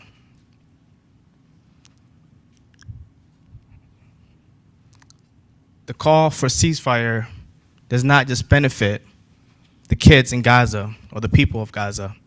It also benefits the Israeli hostages that are inside Gaza. We know that the only time hostages were released was during a temporary ceasefire. That is what we need right now, is a ceasefire, so that innocent people are done getting killed and that innocent people that are being held hostage can be released. This notion that if East Lansing calls for a ceasefire, that there's going to be a lot of division or hate is simply not true. The only time that you will see hate in this city is if we don't call for a ceasefire. Keep in mind that after October 7th, a 6-year-old in Chicago, a Palestinian, was stabbed 26 times. His mother was also stabbed. Just days ago, an imam was killed in this country. That's what we're trying to prevent in East Lansing. There's not a single Muslim person that have came up here, including myself, that has sponsored, that is supporting Hamas. In fact, fuck Hamas. I don't care about Hamas. What I care about is the innocent children that have to worry about what they're going to eat and whether they're going to survive. 8,000 children are dead. To put that number into perspective, I work for the Lansing School District. We serve about 10,000 students. Subtract 8,000 from that number, and most of the buildings that we operate will be closed because we wouldn't need them. That's what's at stake. Lives are at stake. We're not here to play politics. We're not. We need to call for a ceasefire. We need that immediately. It's shame. It's very shameful that some of the people that came up here, one of the kids that came up here, he said, I'm going to be late for practice. That's a privilege. I'm going to be late for practice. There are kids in Gaza that are saying, man, am I going to survive? Am I going to die the next hour, 30 minutes? Is there going to be a 2,000-pound bomb that's going to get dropped on me and my family? There are people who have stepped up here that haven't even read the resolution. The HRC holds public meetings. So if you didn't like this resolution, you could have showed up and added your opinion. This body, the HRC, this resolution is sponsored and co-sponsored by a Jewish woman and a Muslim man.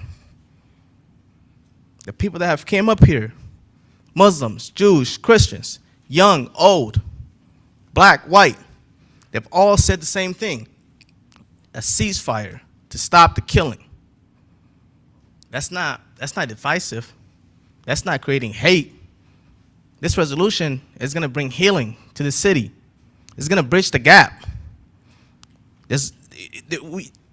People who hate will not have a safe haven in East Lansing if you pass this resolution. It's just that simple. I know times are tough, but this is why people voted for you guys, to make tough decisions like this.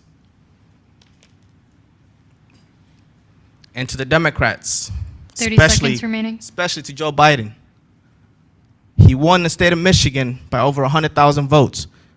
There are over 200,000 Muslims, including myself, in this state. I promise you, if he does not call for a ceasefire, we will not show up in this year. I promise you, and if we don't show up, he's not going to win. I voted for him, and I have regrets every day that I wake up, because this is the same man who was crying wolf, crocodile tears, talking about how Russia was killing innocent Ukrainians. And today, he boards Air Force One and be like, oh, no, I didn't call for a ceasefire.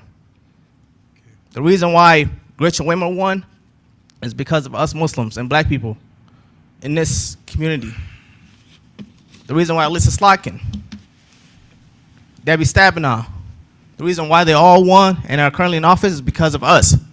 But I promise you, if there's no ceasefire, the Muslim community will not show up. Thank you. Thank you, sir. Fadi?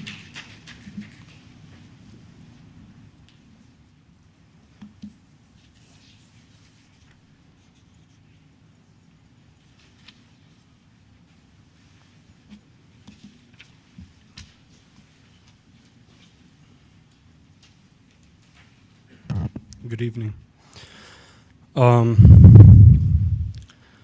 I'm a Palestinian international student. I lived my whole life in Palestine in the West Bank. I sometimes think that it was me that was supposed to be there. I say to myself, I am in no way better than the people in Gaza.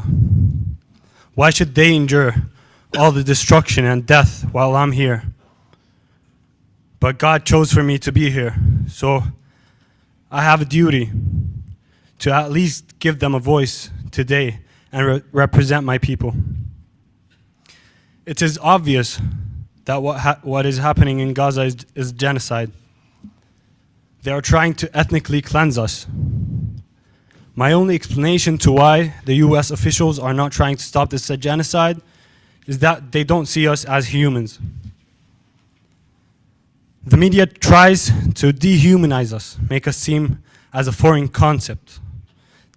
Our deaths as numbers, and our stories as unfortunate events that happen to subhumans. While I'm here, I'm human, no? I hope when you hear me talk, you see the thousands of innocent children that were killed by the occupation. As this war represents the US as much as it represents the occupation. So you have as much as a say in this matter as any other official in the occupation state. Thus your silence about this situation means that you are complicit. The occupation has its lobbies and money. We have the truth. So I'm asking you to let the truth prevail.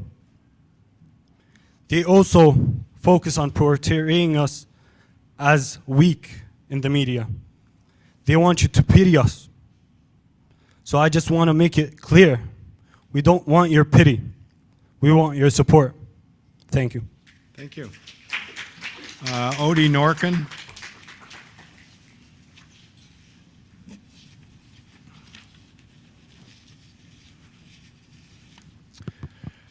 Good evening, Mayor Brookover and council members. My name is Odie Norkin. I've already shared with you in writing how devastating the October 7th Hamas massacre has been on my family in Kibbutz Nir Oz. We lost Danny Darlington of London, UK, who was visiting along with Carolyn Bowl of Berlin, both in their 20s, and of course Chaim Perry, who is a cousin of my wife's family, who's now 80, a hostage, and we have no idea if he's alive or not, since not a single Red Cross representative has been allowed to visit a single hostage in the last 3 months. The proposed resolution ignores the terrorist organization Hamas, and as a speaker just before me mentioned Hamas. Well, if this resolution truly criticizes and considers Hamas as a terrorist Hamas organization, why is this resolution devoid of the term Hamas? How can this possibly be that the entire cause of this war, which was caused on 7th of October, is excluded from this resolution? I don't have any problems having a resolution as long as it's balanced. And let's send it back to the commission and say, don't just say, I've been a commissioner on many times where we said, look, it's an Open Meetings Act. You had the opportunity to come and show up and give your opinion. And I also been a commissioner, which I wanted both sides of the issue.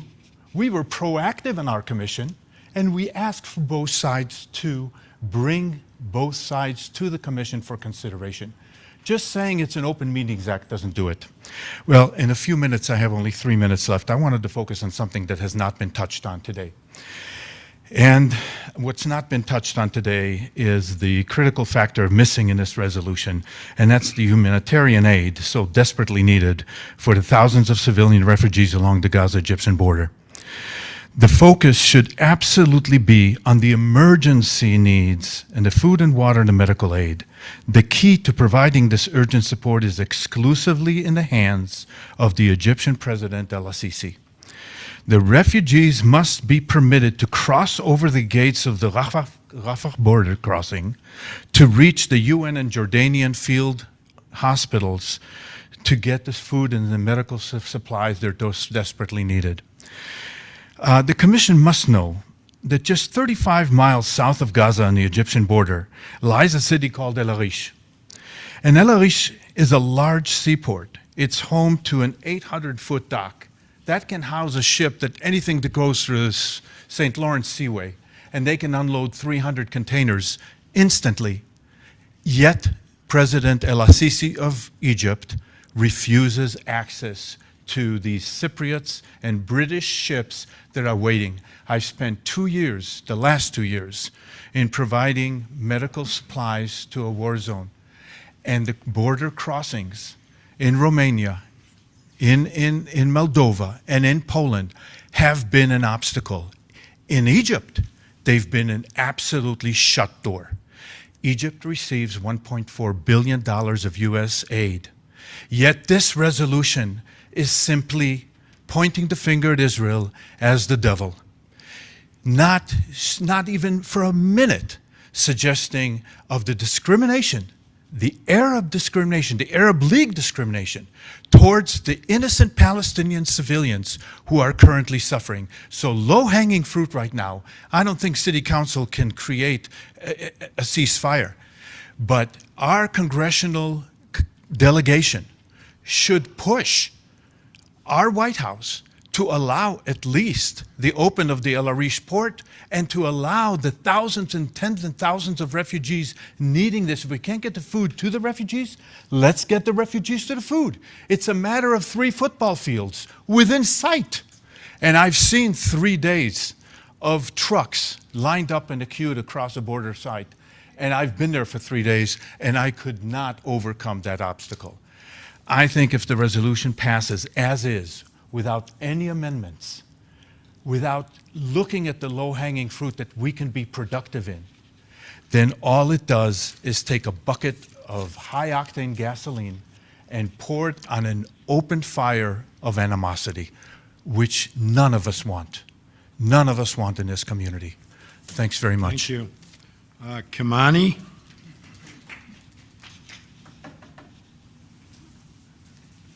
Kimani? Hello, good evening. First thought I had that came to my head tonight was obviously don't ever want to see anybody hurt.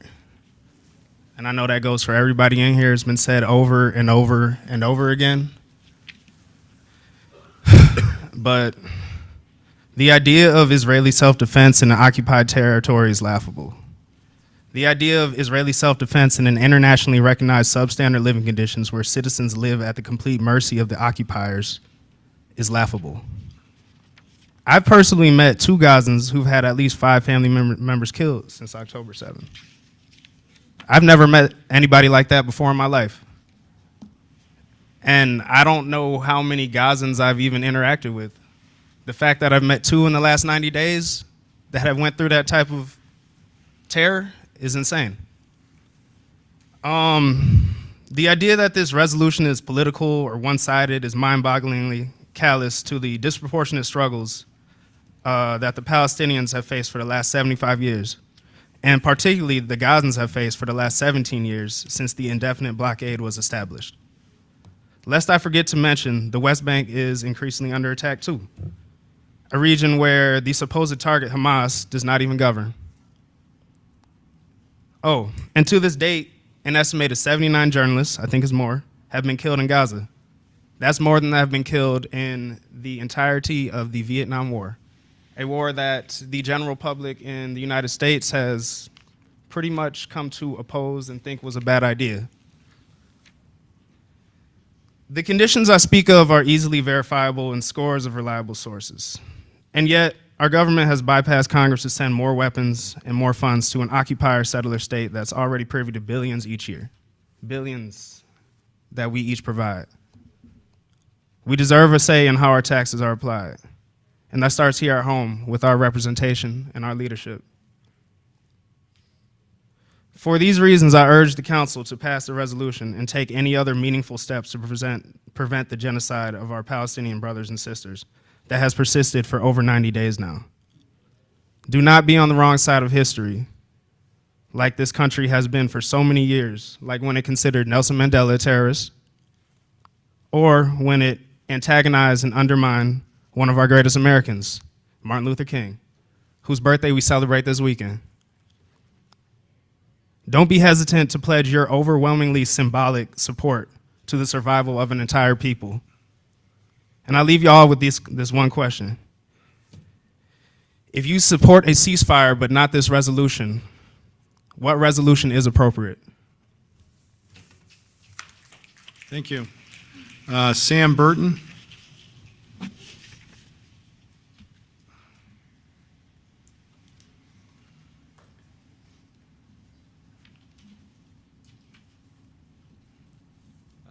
Thank you.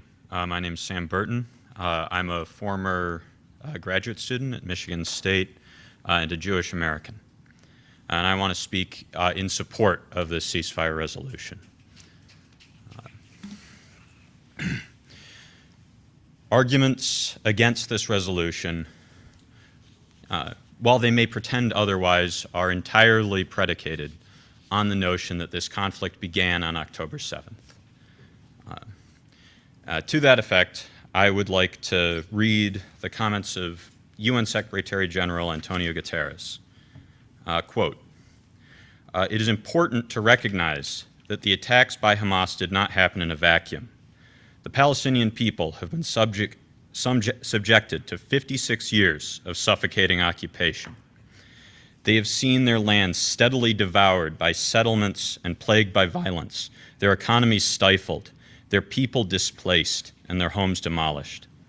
Their hopes for a political solution to their plight have been vanishing." This, in my view, undersells the situation. 56 years goes back only to 1967. Math.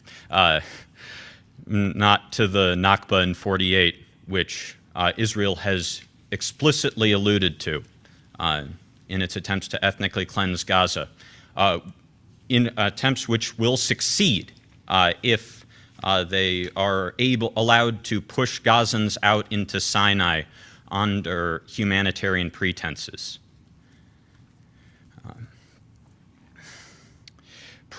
In this year alone, prior to October 7th, was the deadliest year in recent memory for Palestinians, as with the support of the Israeli government, settler pogroms in the West Bank and other escalating violence claimed the lives of 285 Palestinians.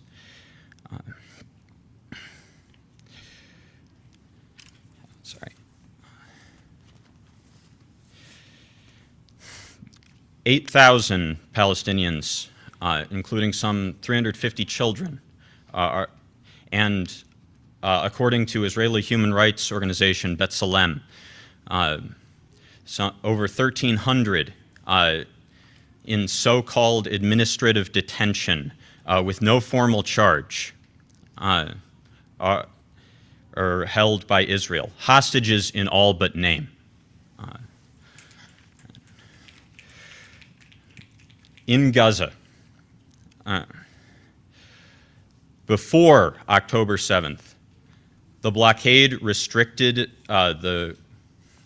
restricted building materials to such an extent that it has been impossible even to rebuild to the levels before Operation Protective Edge in 2014. Food is restricted to a bare subsistence level deliberately intended to cause widespread malnutrition.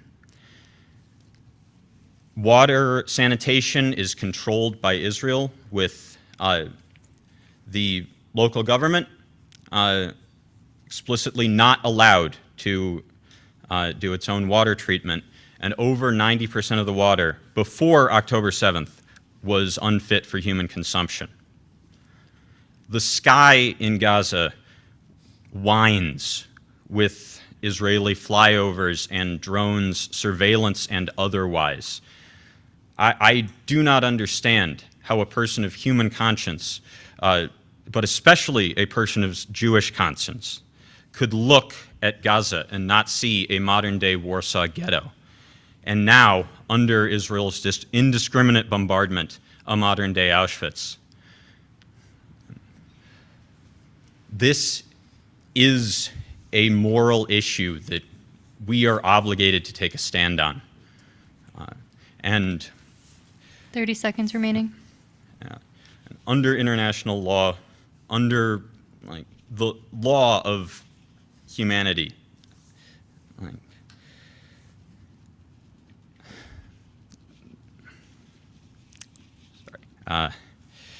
but we have an obligation. There is an obligation here, and there's an obligation even at this level. Thank you. Thank you. Saul Ream.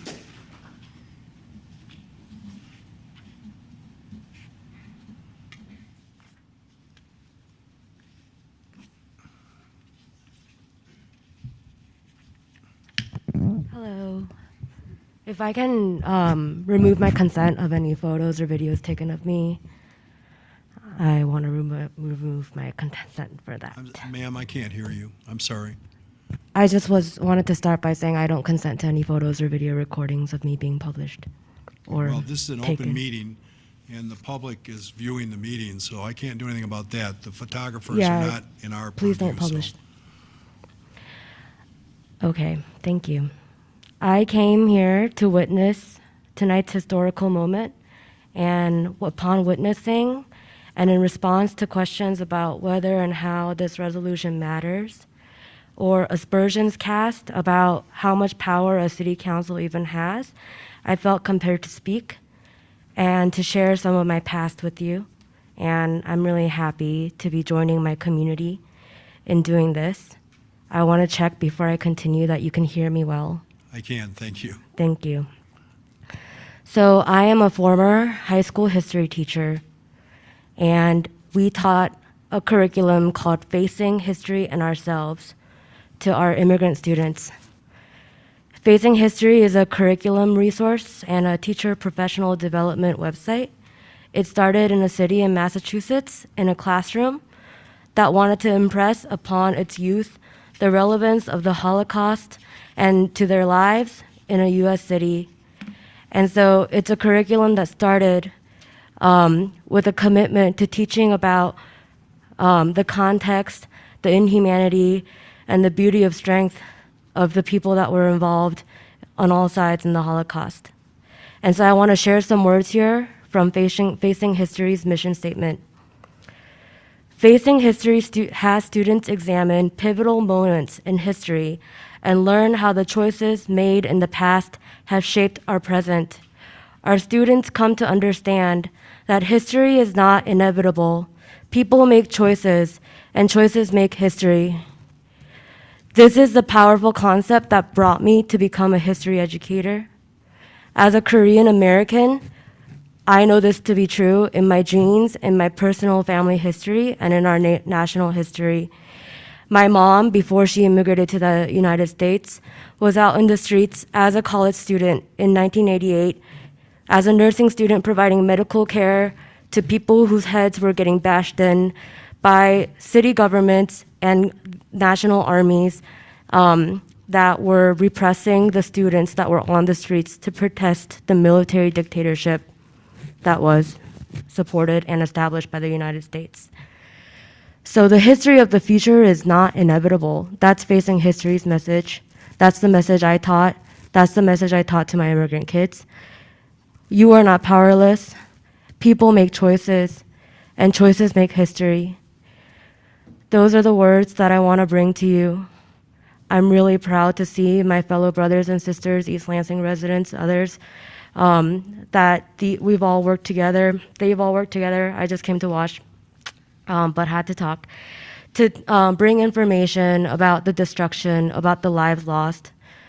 There's a clear connection historically made and demonstrated over and over again between the actions that we take here as residents and the actions that you take here as city council members and the atrocities that the Israeli government and army is visiting upon Gaza. There is power and relevance in your yes vote on this resolution. Please vote yes to this ceasefire resolution. Thank you. Sydney Pertunen?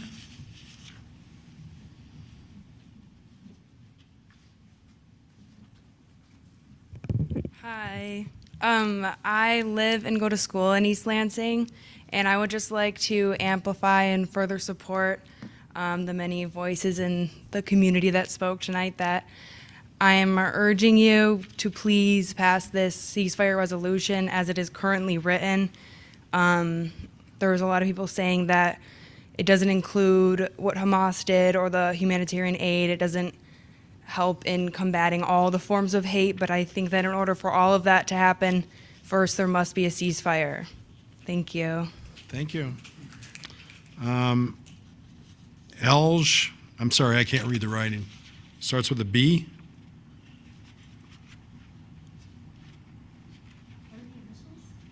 ELGBAIDAHA.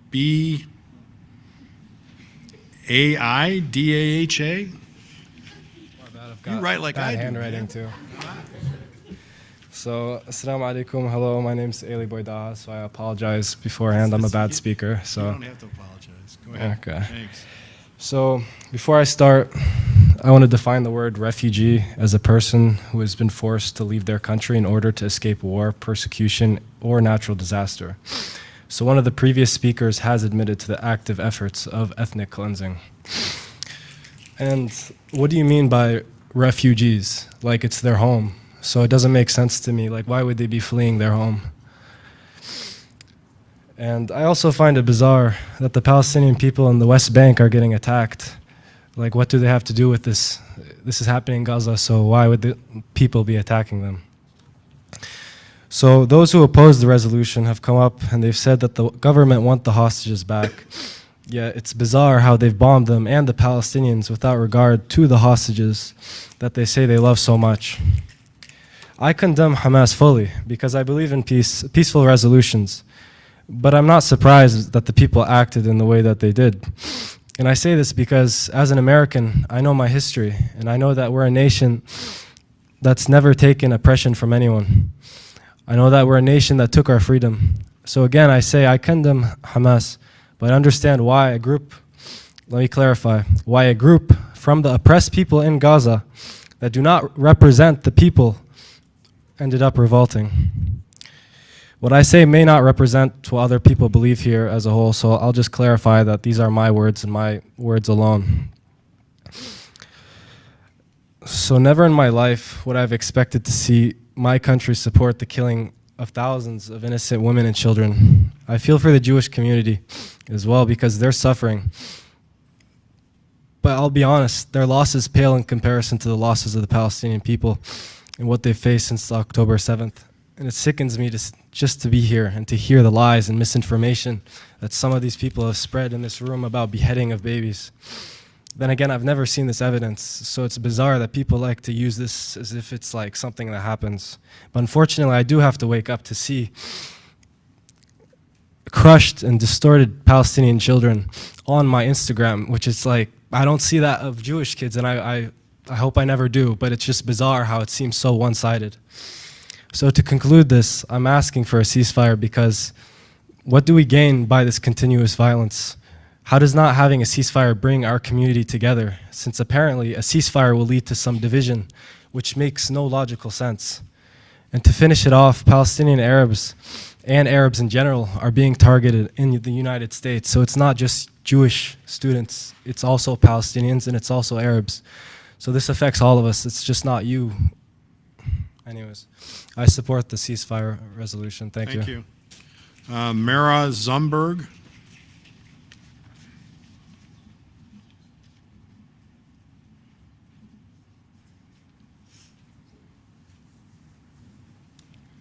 Hi. Hi. I've been a resident here for a couple decades now. I'd just like to start this, I guess, with a little bit of a joke and kind of a point. So a lot of the Jews come up here today. I am one of them. And they said, we are united on this matter. Well, the joke is, I've heard many times and I like, it's 2 Jews, 3 opinions. So to deny that is to deny our history as a people who do not agree with each other.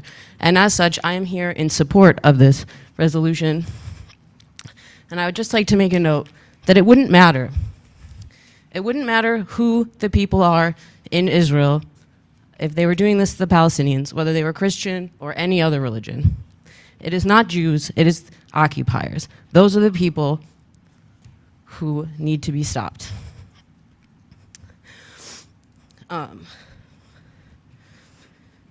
Sorry.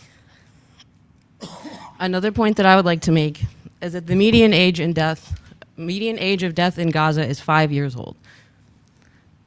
So that means of the 30,000 people that have been slaughtered by this regime, that the median age was 5, and over 100 journalists have been killed. That's more than 1 every single day. You may ask, what can you do in East Lansing and why this would matter?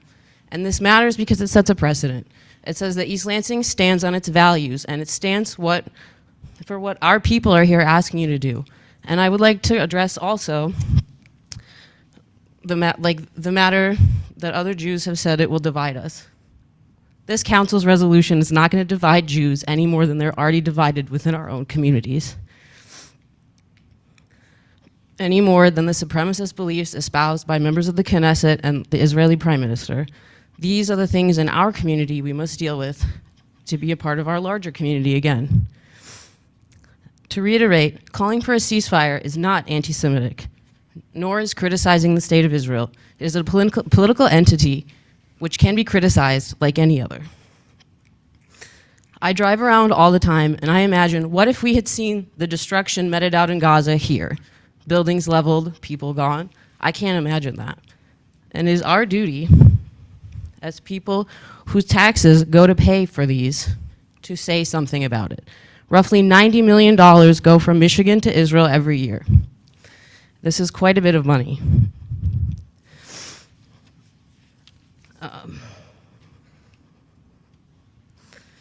We need a complete ceasefire for those in Gaza and in the West Bank, and even for the Israeli citizens themselves, who are in more danger as the war continues and things escalate. And I would just like to point out that what Sam has said was completely true. By April of this year, it was already a more deadly year for Palestinians than any non-combat year in the past 10 years.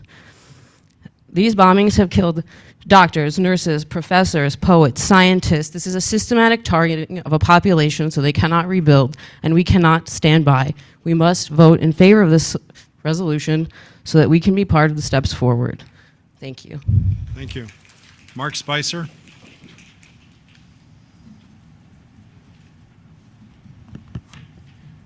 Good evening. Good evening, Mayor Brookover and Council.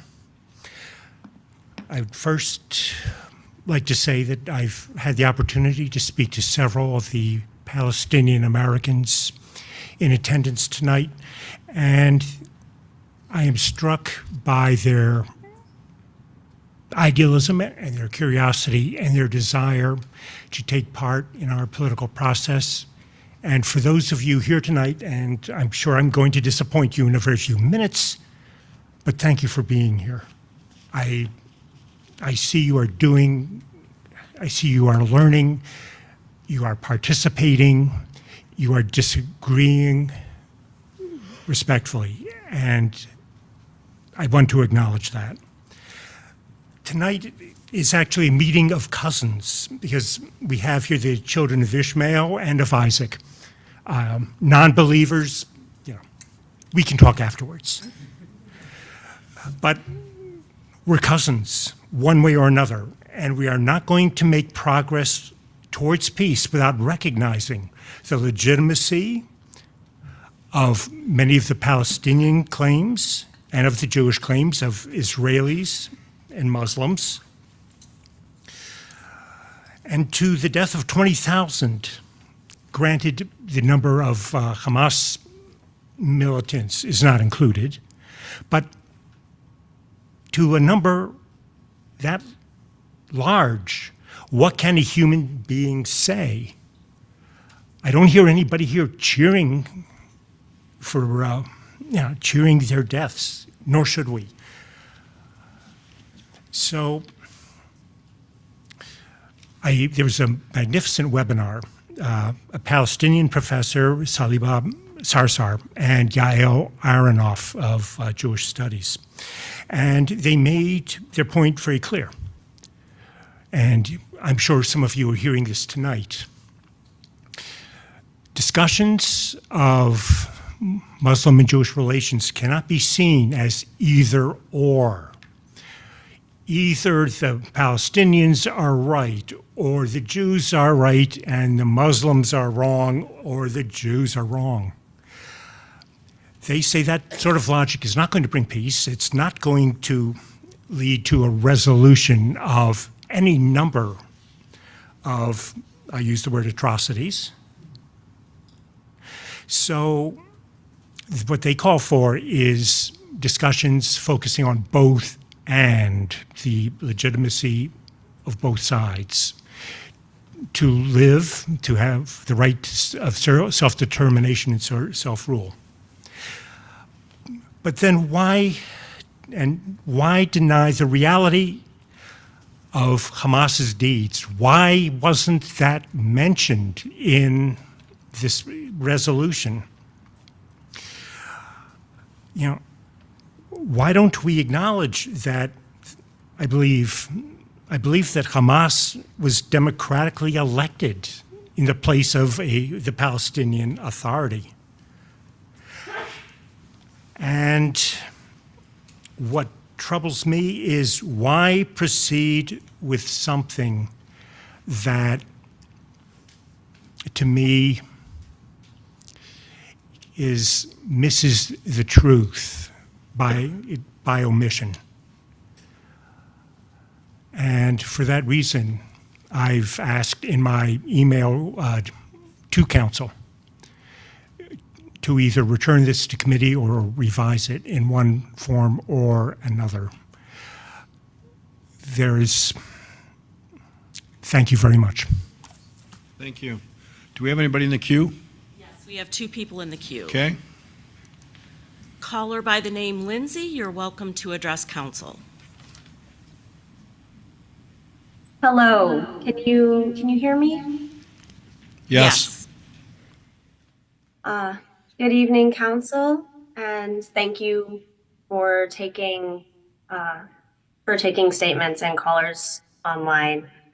I'm an East Lansing resident, and I wanted to express my support for this resolution in support of a ceasefire in Gaza. I've been really sickened to my core watching the violence unfold and knowing that my tax dollars are going to the weapons that are directly harming and killing civilians and destroying infrastructure that leaves those who do survive in really desolate conditions.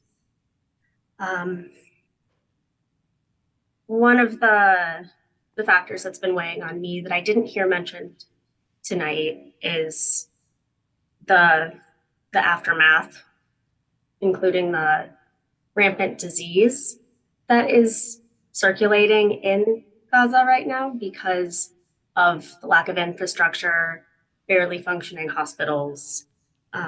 1 week ago, the World Health Organization said that there are well over 400,000 cases of infectious disease circulating. And I mean, we are still in the midst of a global pandemic. So I'm sure those of you here can appreciate what that means. I also just want to say that it really should not be hard to care about Jewish people and Arab people, to care about Israelis and Palestinians, Muslims and Jews and Christians. You know, it's humane to care. And we can be in solidarity with many struggles at once. And I think this is a really important stake to claim. So I urge you to pass the resolution as soon as possible, as action and time really is of the essence, and I encourage you to join other cities and municipalities across the state of Michigan who have called for a ceasefire in Gaza as well. Thank you. Thank you. The next caller in the queue.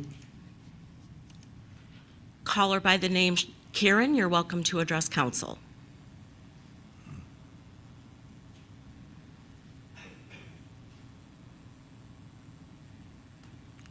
Karen, you may need to unmute your phone.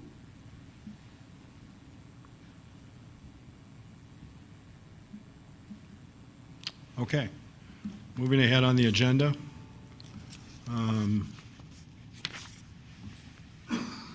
Communications from mayor and council members. Dr. Altman. Thank you, Mayor. 2 items tonight.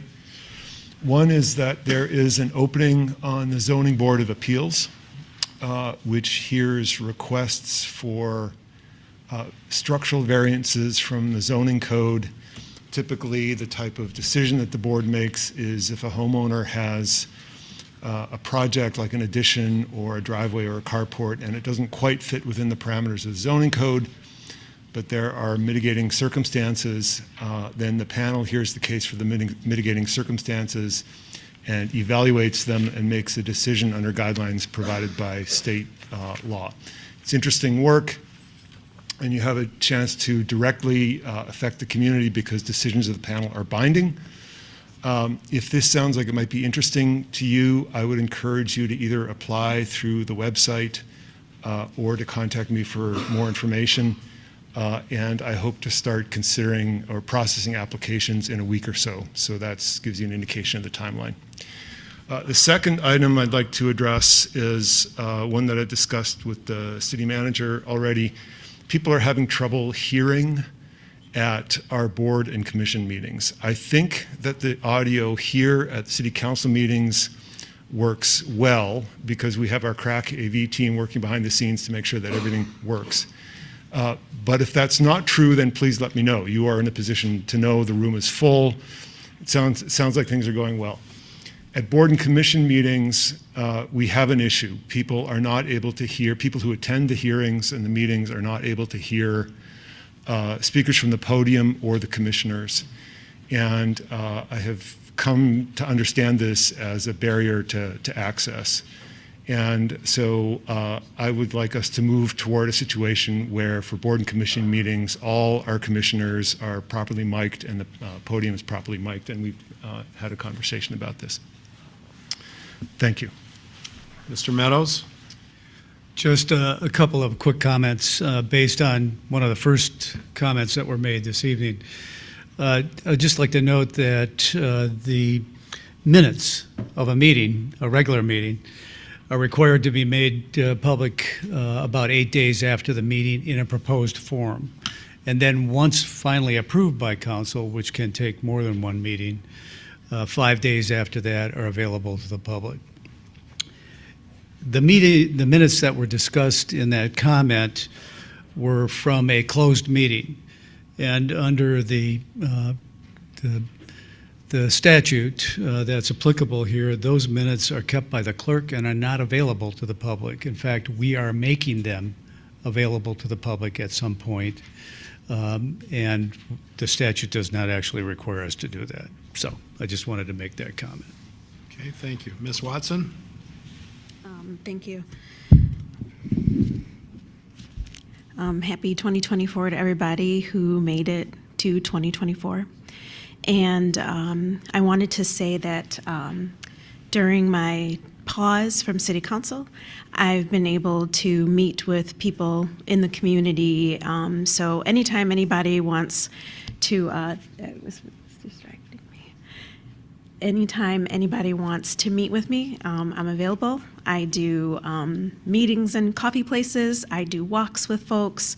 I do phone conversations. And so please reach out and I can definitely arrange to sit down with you all as well. I appreciate everybody who has written in and have come in to speak today as well. There were some people who questioned whether or not a ceasefire is something this city council should be discussing, but looking around the room and seeing the written communications that have come in, I believe and see that this is an important matter to our community, and it's something that also deeply impacts our community. January 17th, I just wanted to let people know the city is hosting an informational session on rental restriction overlay districts. There was a lot of misunderstanding the last overlay district that was discussed, and I'm just thankful for the city and also thankful for the mayor and people that were really responsive to trying to do better about what happened and how those communications went. And so if you'd like to join us, it's 6 p.m. here at the Hannah Community Center again on Wednesday, January 17th. And I'll save my next piece. Oh, I do want to say the reason why I voted no on moving pieces to the consent agenda, I am not sure who on council was aware that this was going to happen, but I think it's fair if it's going to be happening in such a sweeping manner that I'm aware of that as well, because I don't think that consent agenda items that are over a certain amount of money should be on the consent agenda. I think they should be available for comment and questions and for the community to hear.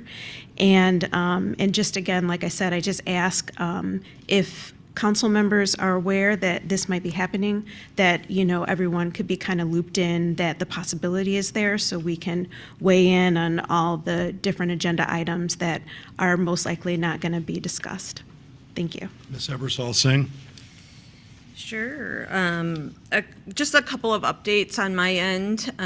Since joining council, a couple of my assignments. One are as a liaison with the University Student Commission. I attended my first meeting this evening before council, and discussion was robust, and it was exciting to meet everyone that was represented at that meeting. A couple of priorities: a continuation of transportation, needs that students are having, and how we can build out additional supports on that front, as well as sustainability. We also spent some time around some democracy issues and voting access as well. So just wanted to share some of those items with you this evening.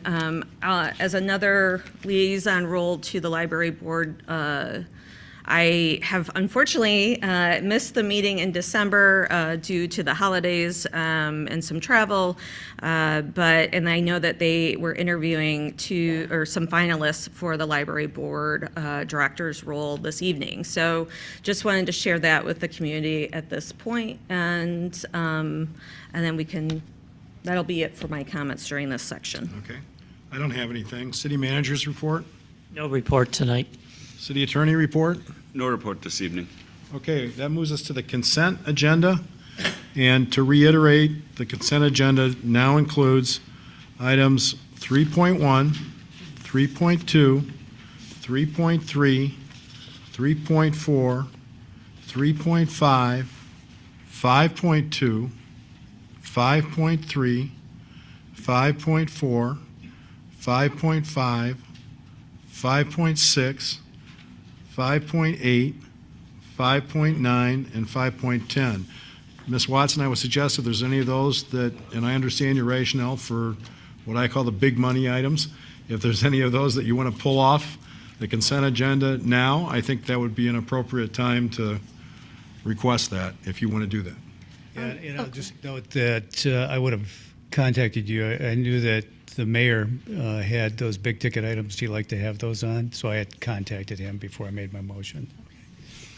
May I make that? Please. Okay. I'd like to make another motion to move consent item 5.6 back to the business agenda, or keep it on. I'm not sure how to say that.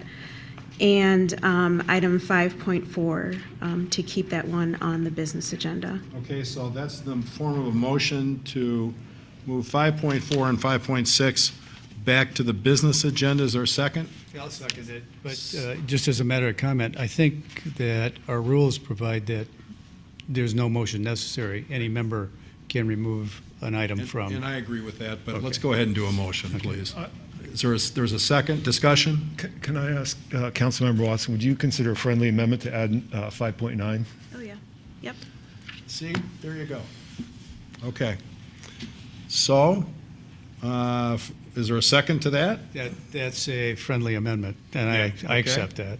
All right. Any further discussion? All those in favor say aye. Aye. All those opposed? Despite my best efforts, I'm once again blunted. All right. Mr. Bellman, if you can now discern what's on the consent agenda, would you please read them for us? I will give my best efforts. So 3.1 on the consent agenda is to approve the following appointments or reappointments to boards and commissions. So reappoint Liz Harrow to the Building Board of Appeals for a full term ending December 31st, 2026. Reappoint Tim Maraskowski to the Building Board of Appeals for a full term ending December 31st, 2026, and waive the two-term limit for a good cause. Reappoint Larry Cross to the Building Board of Appeals for a full term ending December 31st, 2026, and waive the two-term limit for a good cause. Reappoint Justin Hewson to the Downtown Management Board for a full term ending December 31st, 2027. Reappoint Jill Steiner to the Commission on Environment for a full term ending December 31st, 2026. Reappoint Cindy Rapper to the Commission on Environment for a full term ending December 31st, 2026. Reappoint Chris Kahn to the Commission on Environment for a full term ending December 31st, 2026. Reappoint Jessica Crawford to the Commission on Environment for a full term ending December 31st, 2026. Reappoint Barb Anderson to the Commission on Environment for a full term ending December 31st, 2026. Appoint Colin Fitzgerald to the East Lansing Youth Commission for a full term ending January 9th, 2025.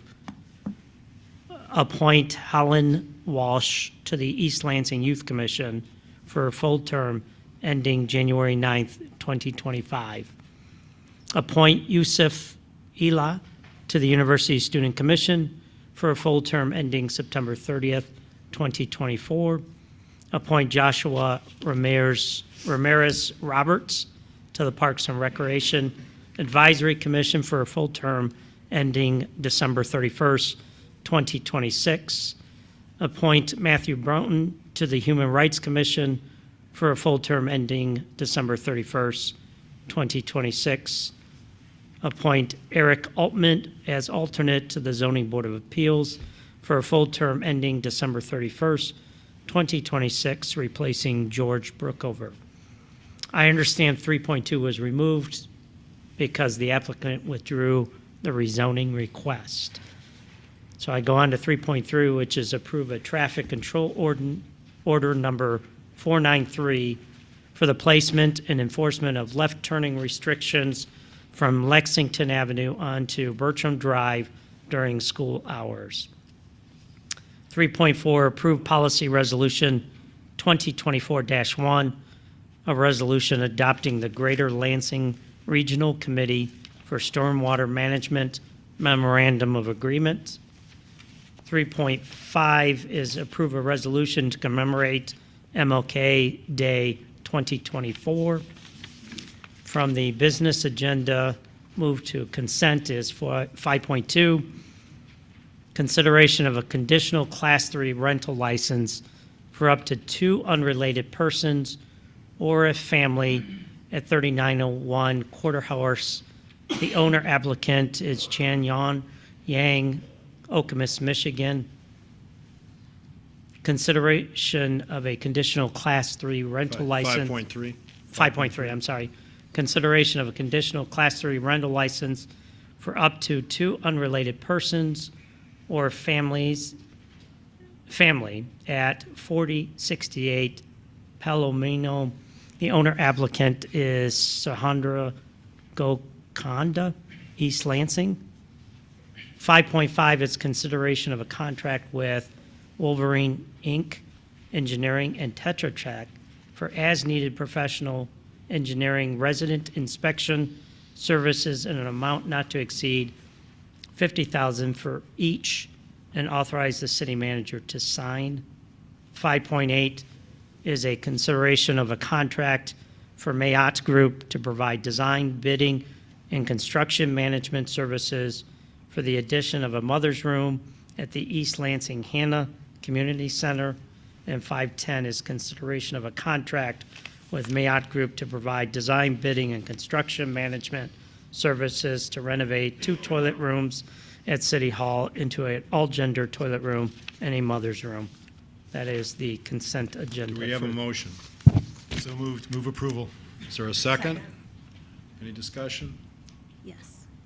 Yes, Of I the have some consent questions. agenda? Yeah, I do. I do. Okay. So my first question, there's one part that talks about splitting off the 2 bathrooms into all gender and a mother's room. Is that correct? That's just 5.0, 5.10? That is 5.10, yes. 5.10, thank you. Just for inclusive purposes, I think the name should be a nursing person's room or a nursing room instead of a mother's room. And I just wanted to confirm that the nursing person's room is really not going to look like a renovated bathroom. It'll be a converted bathroom to a nursing person's room. Okay. So the goal, though, is that it doesn't feel like A bathroom, Yeah. yes. Okay. Agreed. Thank you very much. Anybody else have any questions? No. Okay, I have another remark to make, and this is on the Lexington no left turn. As many people know, I live on Hagedorn, very active during that time of day and very aware of the traffic concerns with the Marble kids. So my question is, that Lexington left turn is where a lot of the daycare families might be coming from, and maybe some more. And so just wondering if we can let I don't know if it's the people on the block know that this is happening, and also let them know that what the alternative is, which is that they have to turn left onto Lexington, make a right onto Snyder, and then make a right onto, I don't know what the next street up is, Virginia. Well, I guess We'll communicate. we can get a list of the neighbors on those roads and send something out and also send it to the neighborhood association, if that's what you want to do. Yeah, I think that sounds good, just to give them a heads up so they're not caught off guard. It's a busy time of day, and people are trying to get places, and it's gonna catch them off guard if they can't make that left turn like they expect they can do when they come in that area. But again, it's in place to keep the kids safe because there's problems with the left turn cars running into the crosswalk where the Marble kids and family members are. So Okay, thank you. anything else on the consent agenda? Yes, one more thing that I would like to uplift. Okay. And that is the, hold on, I gotta get to it. That's the MLK resolution. 3.5. Thank you. Lost my windows. So I'll just openly say it. I'm really excited to read that the MLK Commission will be having Ruby Bridges visit us as a speaker to talk about things and talk about the civil rights movement. I am a Gen Xer, and what that means is my parents, who are still alive, they are 80, and they survived the Deep South. That's where my mom was during segregation, during Jim Crow, and my dad was in Pennsylvania as the sole African-American male in his school district. I had also wanted to congratulate U of M on their win, or just the great state of Michigan on the Wolverines win.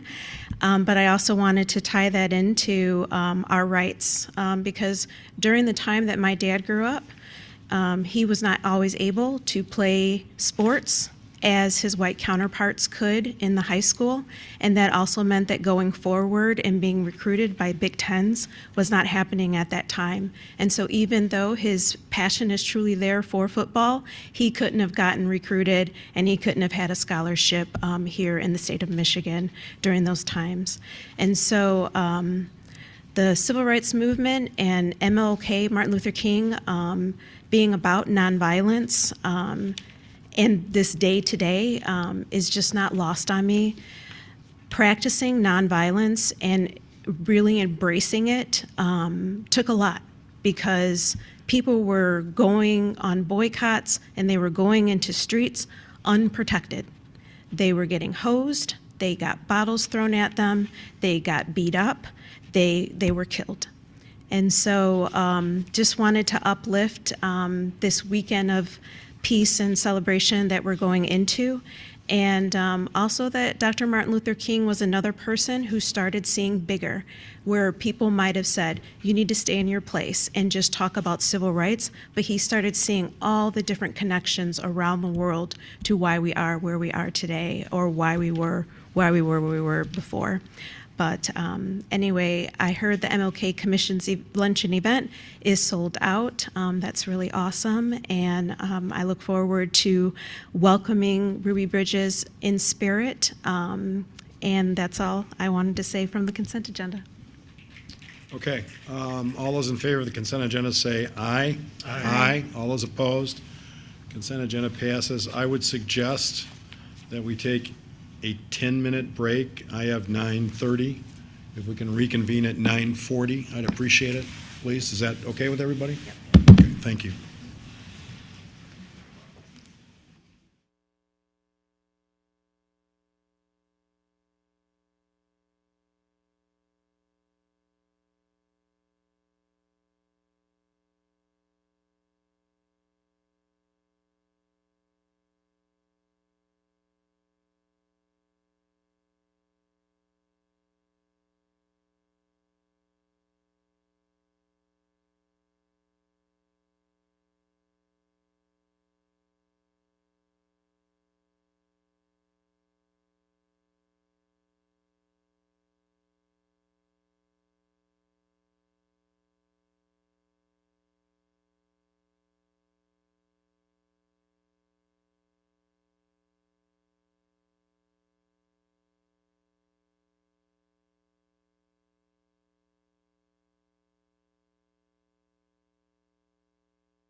Okay, let's go back into session, please.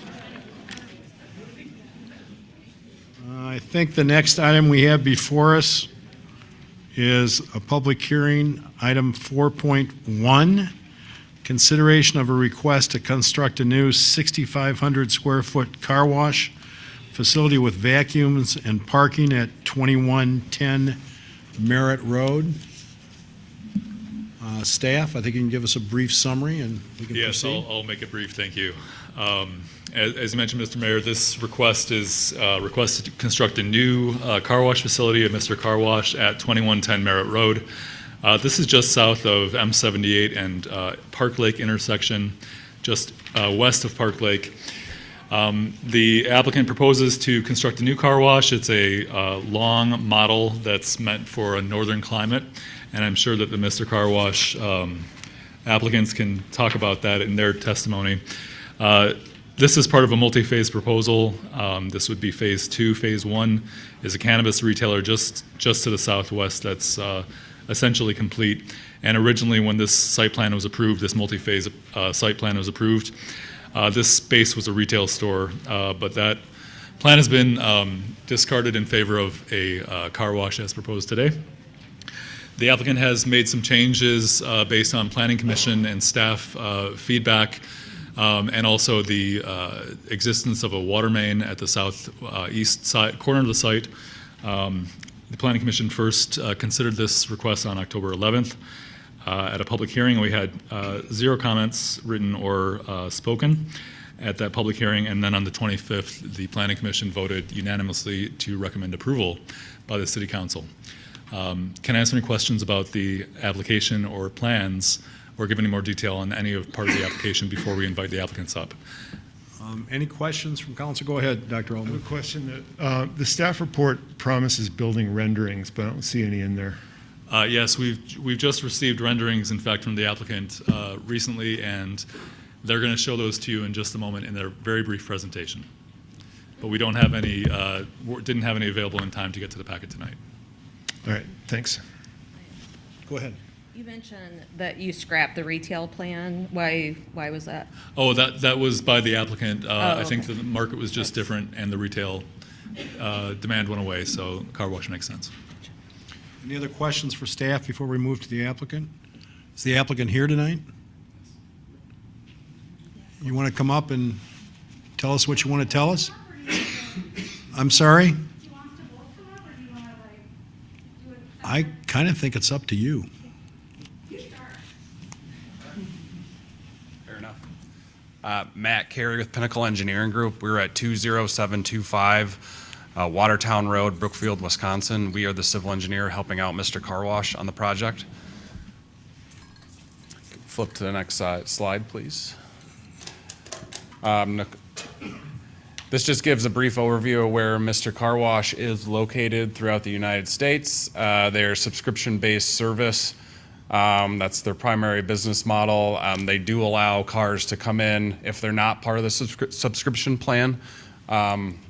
There you can see where other locations are, not only from their offices, but also the Mr. Car Wash facilities themselves. Next slide, please. This just gives a brief overview of the water reclaim system that Mr. Car Wash likes to implement on their stores. Basically, the water that goes through the car wash is recycled and reused to try to reduce the amount of waste that goes into the sanitary sewer system. And this just gives some a brief overview of that. Next slide, please. Here is the location of the proposed project, up near the Costco, at the intersection of Park Lake Road and Merritt Road, in that vacant parcel there at the corner of the intersection. Next slide, please. Here's somewhat of a detailed site plan. Again, Merritt Road at the northwest corner of the site, Park Lake Road along the eastern side of the site. The facility has an entry point at the eastern side of the building and an exit point at the western side of the building that connects to an existing private access drive that's part of the site already. Along with this, you can see their entry lanes and their gates that are at the southern portion of the site, and then there are vacuum stalls proposed in the middle portion of the site as well. I'm going to interrupt you. I just, first of all, understand we have these materials and we've read them, so.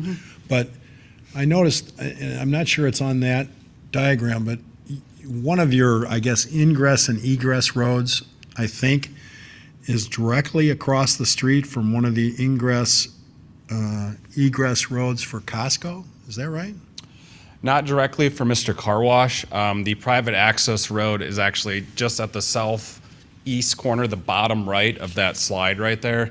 That is an intersection that connects directly with the Costco across the other side of Park Lake Road. Without a light, correct? There's no light there. There's no plan for a light there. Not that I'm aware of. I don't know if Landon, if you can speak to that. Traffic studies have been done on this by the prior developer and by Mr. Car Wash, and both haven't shown any need for that I'm aware of.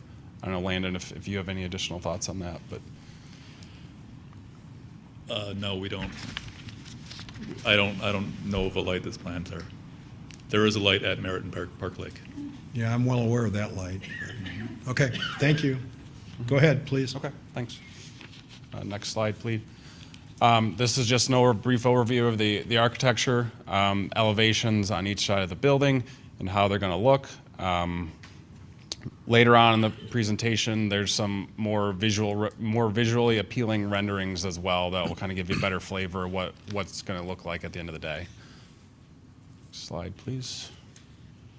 Just the opposite side of the building, just giving another vantage point of what's proposed here. This is just a small attendee hut where workers from Mr. Car Wash will come out and help with any entry customers when they're coming through the gated system. And there's the gates that allow the subscription-based service that I mentioned earlier, but also anyone who just wants to come in on an everyday use that isn't part of the subscription-based plan. This is the dumpster enclosure and also the vacuum enclosure for the equipment for the vacuum stalls of the site. And here are some of the more renderings to give you a better flavor for what it's going to look like at the end of the day.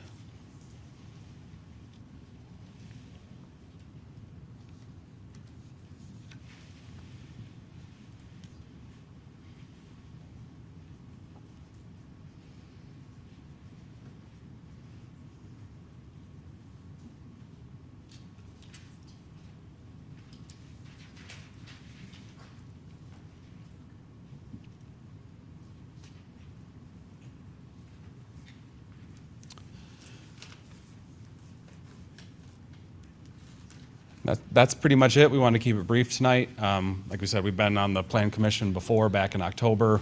Been working with Landon and staff, and myself, and Nicole is here from Mr. Car Wash as well, and we're happy to answer any questions you may have. So. Questions from council? Go ahead. I actually have a question of staff. I'm looking at the conditions that are on here that indicates that the required permits will be obtained from the City of East Lansing, the Michigan Department of Environment, Great Lakes, and Energy. This site was analyzed several years ago with about $3 million worth of environmental contamination on it. And I'm asking whether that contamination has been already taken care of before this project came forward, or whether that needs to be taken care of also in these conditions. I think your partner has an answer to that. We have done a phase 1 and a phase 2 report on this, so we will, and we're putting together, it recommends to do a BEA to take any contaminated soils out and make sure that they go to the right places. So it will have a vapor mitigation barrier as per the phase 1 report requested and required. So we will be, Mr. will be incurring that cost and taking that on to clean up the site. Of course. Prior to construction? My question Yes. really is, should we have that as one of the conditions on approval on this? Well, first of all, you guys don't have any objection to having that as a condition, no, do you? and we have to by the state, I believe, it suggests what we have to do environmentally to remove soil from digging out for our foundations and things like that. get- Does that make get sense? that. Am I saying that correctly? Other questions from council? Dr. Altman? Yes. Do we need a condition that requires them to build according to their renderings? I mean, I think we could include a condition of construction per testimony and materials presented at the council level. Let me just say this. I'm not going to be prepared to vote on this tonight if somebody's thinking about moving it ahead. A, because of the renderings, and B, just so you know, and you know, I'm very concerned about that intersection. That's an accident waiting to happen with the traffic coming in and out of Costco. The traffic comes down Park Lake from what I call M78 at 50 or 50 miles per hour sometimes. There's traffic going both ways on Park Lake. There's traffic continuously coming out of Costco, in and out of Costco at that driveway. And with all due respect to you guys, you know, I don't know what your volumes are, but you're just going to add to that. So I'd like to see more work done by maybe our traffic people to take a look at that. So I'm not ready to move ahead tonight. Maybe you guys, if you guys want to, fine. I have a follow-up question if I might. There's a need for some ground cover there. And there's an interest in the city to try to reduce the amount of mowing that we do, because mowing is a source of air pollution and noise pollution. And I hope you would be amenable to using a ground cover that requires infrequent or no mowing. Our staff can point you to reasonable alternatives. And then I would be interested in adding that as a condition if and when the time comes. And then I would also ask you to take advantage of the opportunity to mow less by mowing less.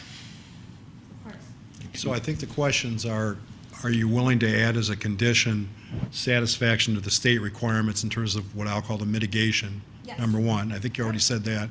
And number two, are you willing to add as a condition the environmental grass aspect that Dr. Altman's talked about? Of course, and I know that they're developing our landscape plans now, and if we can get some species that you guys like to use here, we'll definitely incorporate those into And it.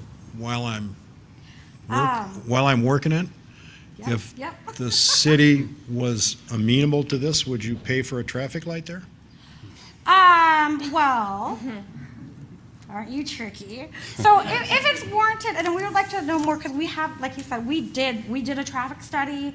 But can we go back to that slide that has the overall aerial, the kind of like further out? Well, I'm looking at page 94 of your submission, which is an aerial that's in color.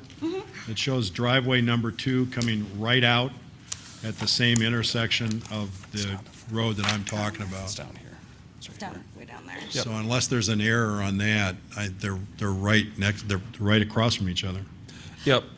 Yeah, and that was, again, that was the overall development that was in place. That's there today, really, before Mr. Car Wash has come in. A traffic study was done to support that whole development.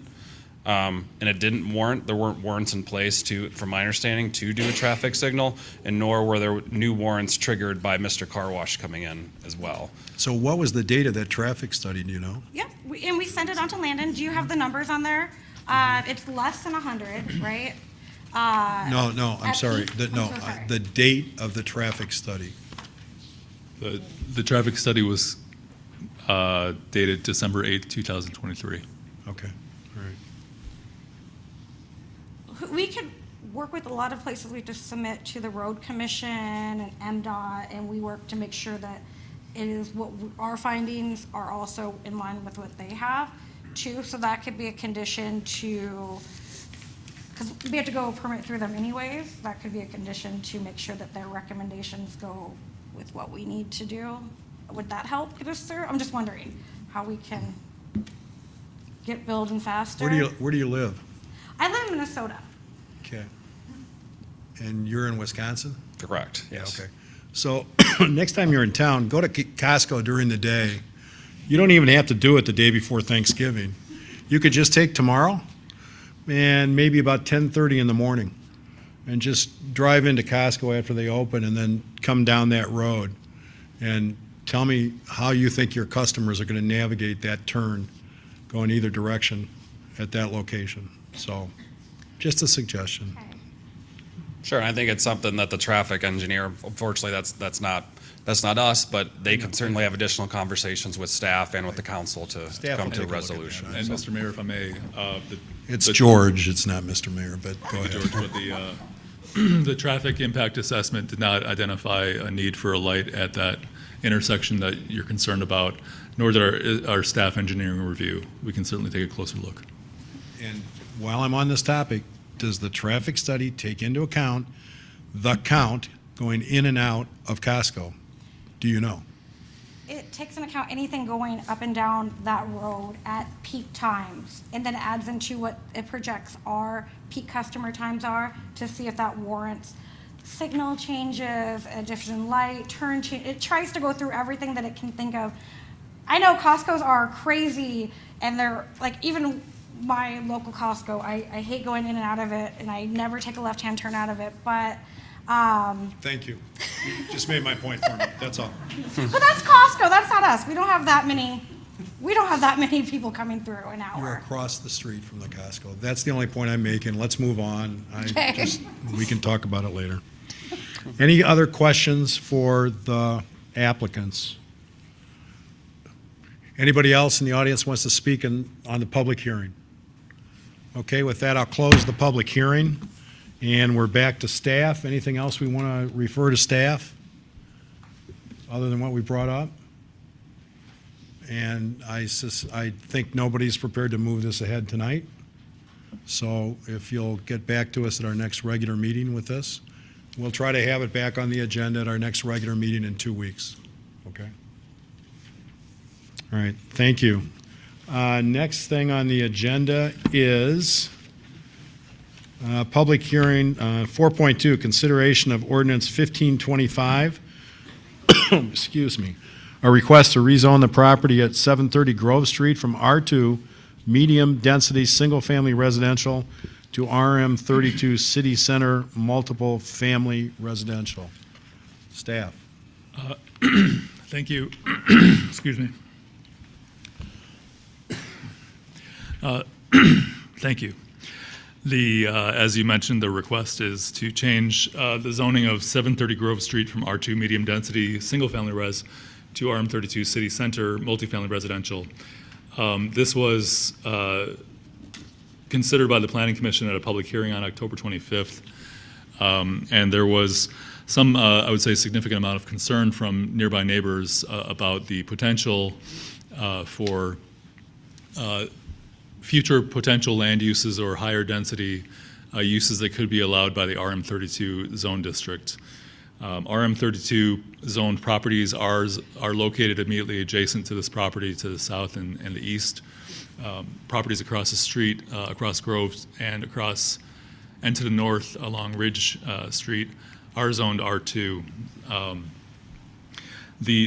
My understanding for the reasoning behind the requested zone change is not to redevelop the property, and the applicant here can speak to that, but rather to use the existing building as a bed and breakfast, which is considered a Class B rental, which is not allowed within the R2 zone district, but is allowed within RM32.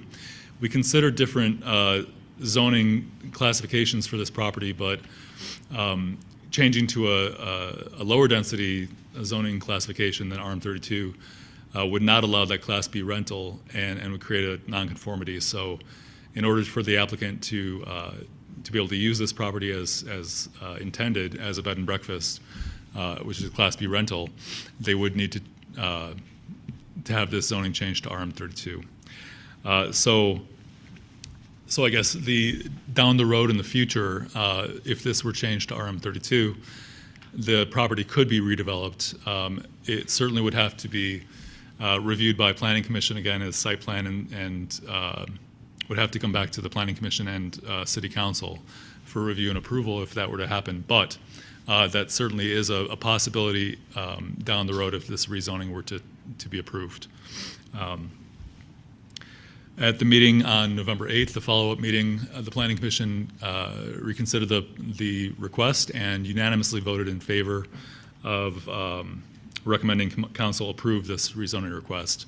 The applicant is also he's seeking a historical marker for the property, and that application, because it includes a lot of extra detail that wasn't originally available in the application, the historical marker designation application is included in your packet, so you can see those details as well. Can I answer any questions about this request? Dr. Altman?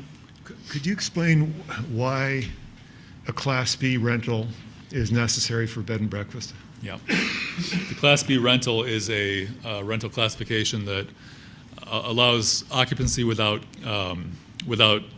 individual kitchen facilities. Oh. So a bed and breakfast, as is proposed, meets the definition then of a Class B rental, which is not allowed in the underlying zoning or the current zoning, but is allowed in the RM32.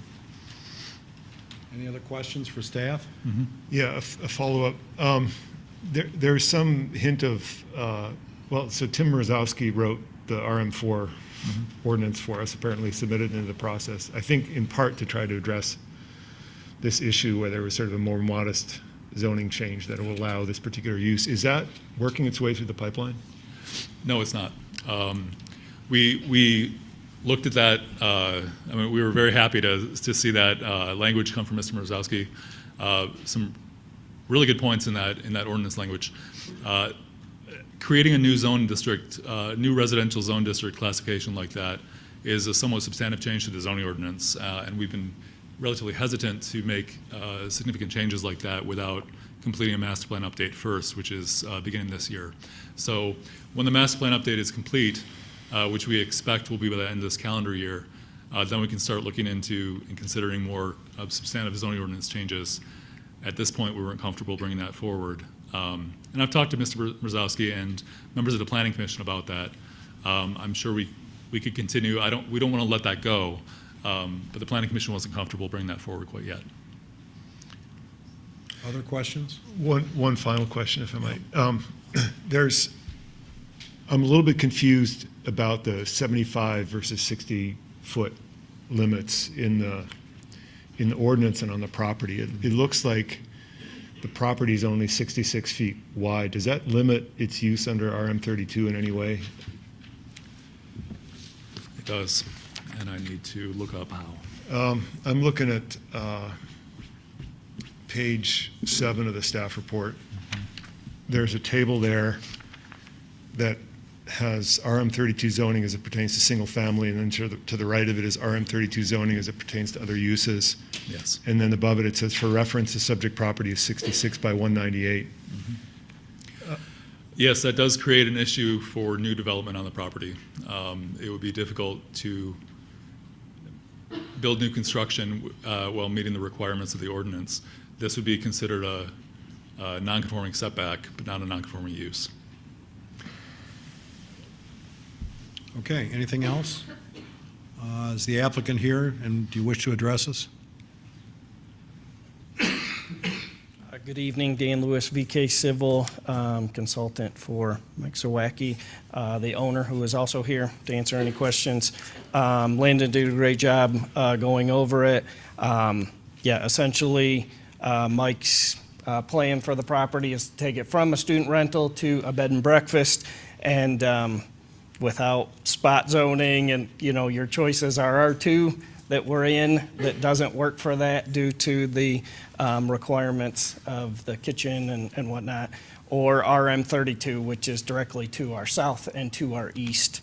So that's really our only option to make this happen, from a student rental to a bed and breakfast, which is what his desire is. This also, and I believe that's in your packet as well, the future land use map shows this as the same intent of zoning as what it is to the south and east. And so I believe that points to the plan, the future plan for this was to match that to the south and to the east, and it would make sense to rezone it to RM32. And if you want us to go in more detail, Mike's got really cool dreams for the property. He is not planning on tearing down buildings. It is his plan to remodel this and keep the architecture of the building. And the best way to point that out is what's in your packet. We plan on, we are partway through the process of doing the historical preservation on this and getting it designated as an architectural building. So I think it'd be a great improvement, you know, going from a student rental to this bed and breakfast.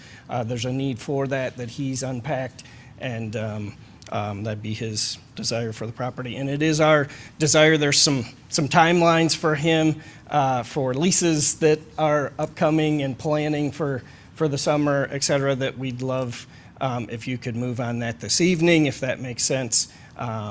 So that's our desire. Do you have questions for the owner or myself?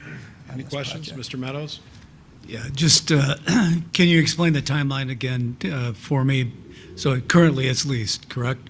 It currently is a student Until when? rental, until April, May-ish, you know, August 15, excuse me. Okay, the August current lease is. 15th. And then there would be renovation and then turning it in. So we're probably a year out or? The So- renovations are not significant in nature, nothing to the outside, just some remodeling to the inside. So I could see that going fairly quickly. Do you have a ballpark of when you think you might be open? I could have that done in months. It's mostly just furnishings, Yep. you know, and you know, preserving the property the best I can. That I wasn't able to do, that, you know, over the years, that I haven't been able to do as a student rental, unfortunately, you know, with college students in there, it's been an uphill battle. But mostly just, you know, a lot of furnishings and stuff, so it wouldn't take very long. Yep, couple Okay, months. thank you. Any other questions from council? Okay, thank you, sir. I think Ms. Stewart, you wanted to address us on this? Yes, I did. Thank you. Good evening, council members and fellow East Lansing residents. I'm Deborah Ann Stewart. I've been a resident of Grove Street for 64 years and now property owner as well as a resident there. I happen to be Ukrainian American, and I appreciate the freedom that the council has extended to each of us to express our points of views and the challenges that we have to move forward, listen to each other, and create a better community as globally as well as locally here. I am speaking tonight briefly because I am concerned about safety of pedestrians in the neighborhood. Specific to this request, the Stewart family letter is in support of maintaining College Grove as a historic district by maintaining the current R2 single-family zoning for the 730 Grove Street and therefore deny the request for rezoning from R2 to RM32 zoning at this time. We request to wait for more appropriate zoning codes to go through appropriate approval procedures. We thank East Lansing council members for their time and talent to serve on the council. Our father, Roger Henry Stewart, served and knew many of you in efforts to make the community a better place. He served over 15 years on East Lansing's Planning and Zoning Commission and boards, giving his time and love for the community. As a property tax appeals consultant, he was very aware of how zoning affected the worth of properties and the composition of a neighborhood. We believe he would have advised the East Lansing Council city members to wait to adopt a more appropriate zoning code for the area. I write as a 64-year resident, now property owner of Grove Street, concerned about all pedestrians in the neighborhood. Most concerning is the fact that rezoning to RM32 allows for many more uses than what is addressed in the application in the future. It is an overreach from master plan suggestions, and please note an action to approve would be premature and contrary to the actions and suggestions noted previously by East Lansing council members in previous review of requests for change of zoning in the 700 block of Grove Street. More specifically, it was discussed in East Lansing City Council sessions that we wait for the 2018 master plan to be in need of revision due to passage of time and building construction of many apartment complexes. All agreed at that time it is time for the 5-year review and revision of the current master plan. Also specific to the request, an Airbnb or bed and breakfast would not necessarily enrich the neighborhood, as the property owners are not required to live on site to supervise guests or property management. At this time, East Lansing City Council members should wait for a neighborhood commission and city council agreement on future rezoning, a better zoning category more consistent with 2018 master plan recommendations has been suggested, as was just mentioned, by architect, builder, neighbor, Professor Tim Mrzowski, and has been referred to the city. I believe it is critical at this time to maintain current zoning until a more appropriate zoning category for the area goes through a proper procedural total review. Also, the applicants propose to enlarge and pave duplex driveways raises additional concern for parking and traffic. Since our last opportunity to meet with the Planning Commission, I witnessed a young high school student being hit by a car on the corner of Grove and Burcham. So I did want to bring to council and also to the resident members in general to take caution on that corner and going up to the library. I'm glad to know that the young man that was hit by the car made it back to school, and he was ambulatory after the accident. So that is a blessing to all of us. As I mentioned, East Lansing High School students are on foot in the Grove Street, Burcham to East Lansing Library blocks 4 times a day, Monday through Friday. Increasing zoning and vehicles in these blocks without additional infrastructure and safety for all ages of pedestrians is most certainly a remiss decision. I'm also writing for the future of 5 children in the 600 block of Grove Street under the age of 7 and 2 families with infants on Ridge Road, which recently moved into the historic College Grove area. As previously stated, I hope that East Lansing City Council members will wait for a more appropriate zoning category for the Grove Street area before making rezoning changes to what is currently occurring on Grove Street. And I would like to encourage the audience to be careful on Grove Street until changes are made on Burcham. Thank you, ma'am. Thank you.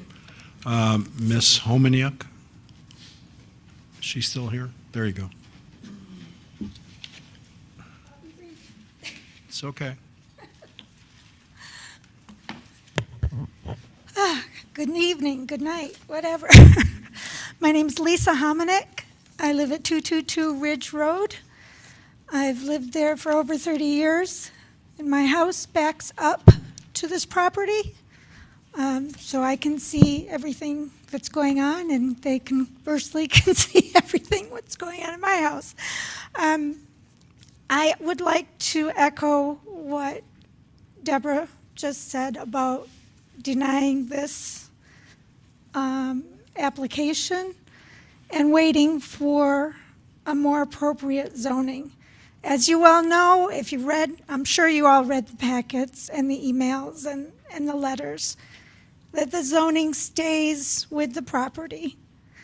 Mike, I know, you're not going anywhere, but at some point you will, okay?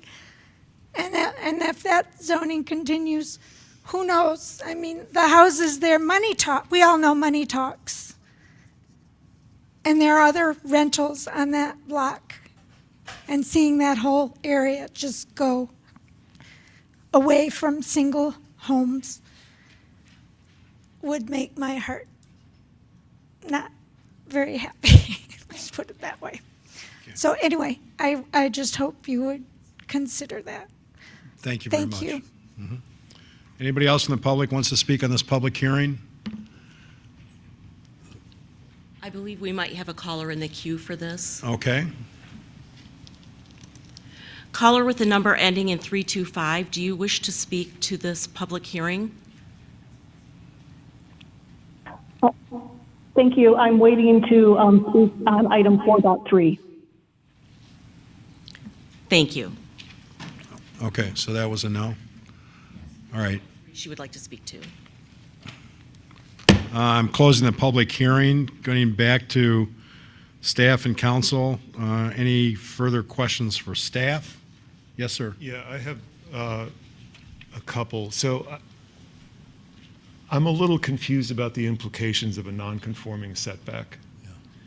Does that limit how the property can be developed? I misspoke, and I'm sorry. I should have said a non-conforming lot width.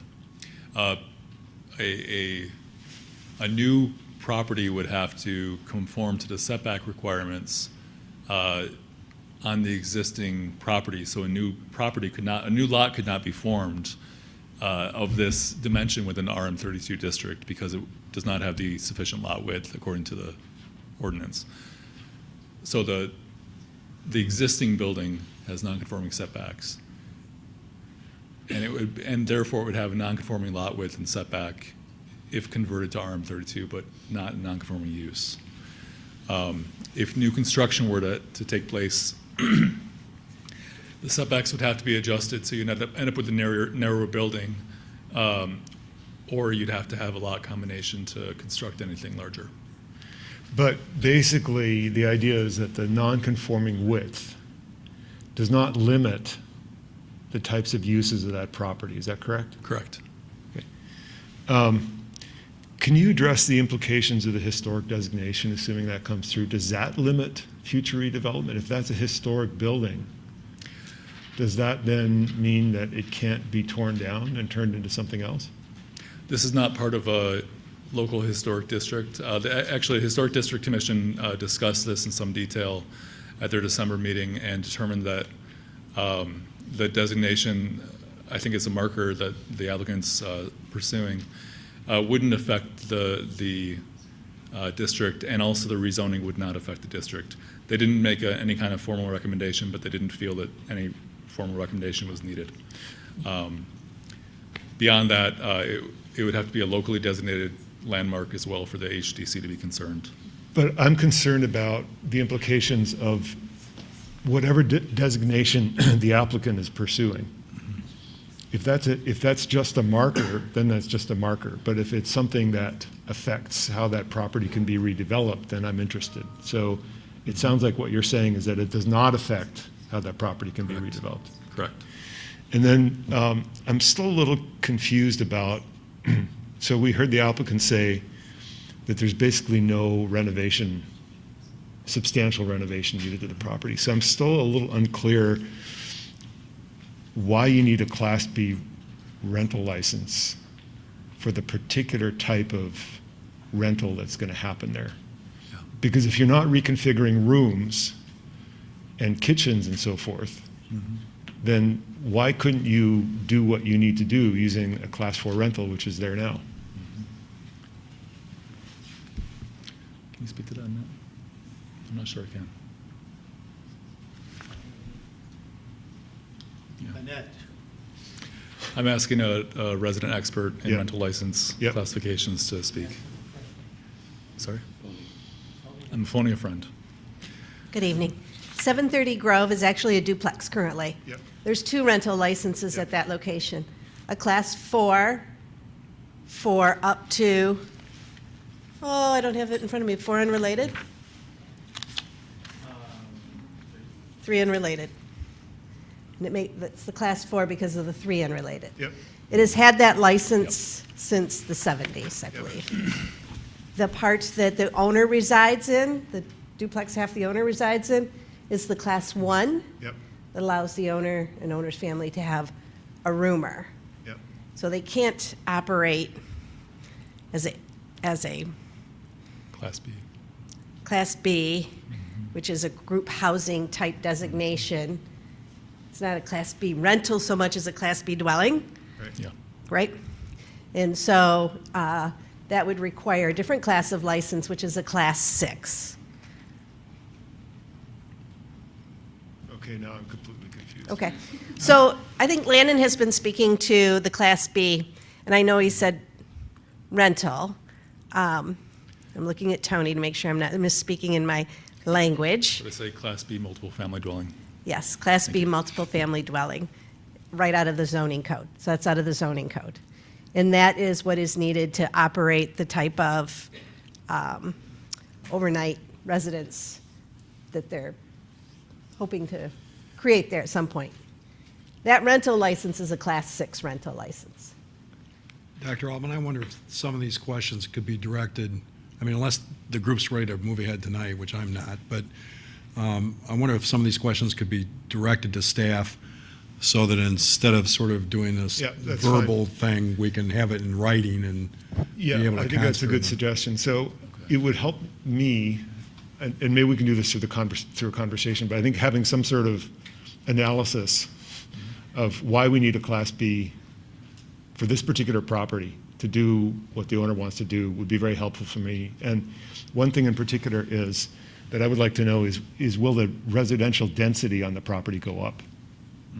Potentially as a function of this particular use. I don't believe, has the applicant turned Well, anything in?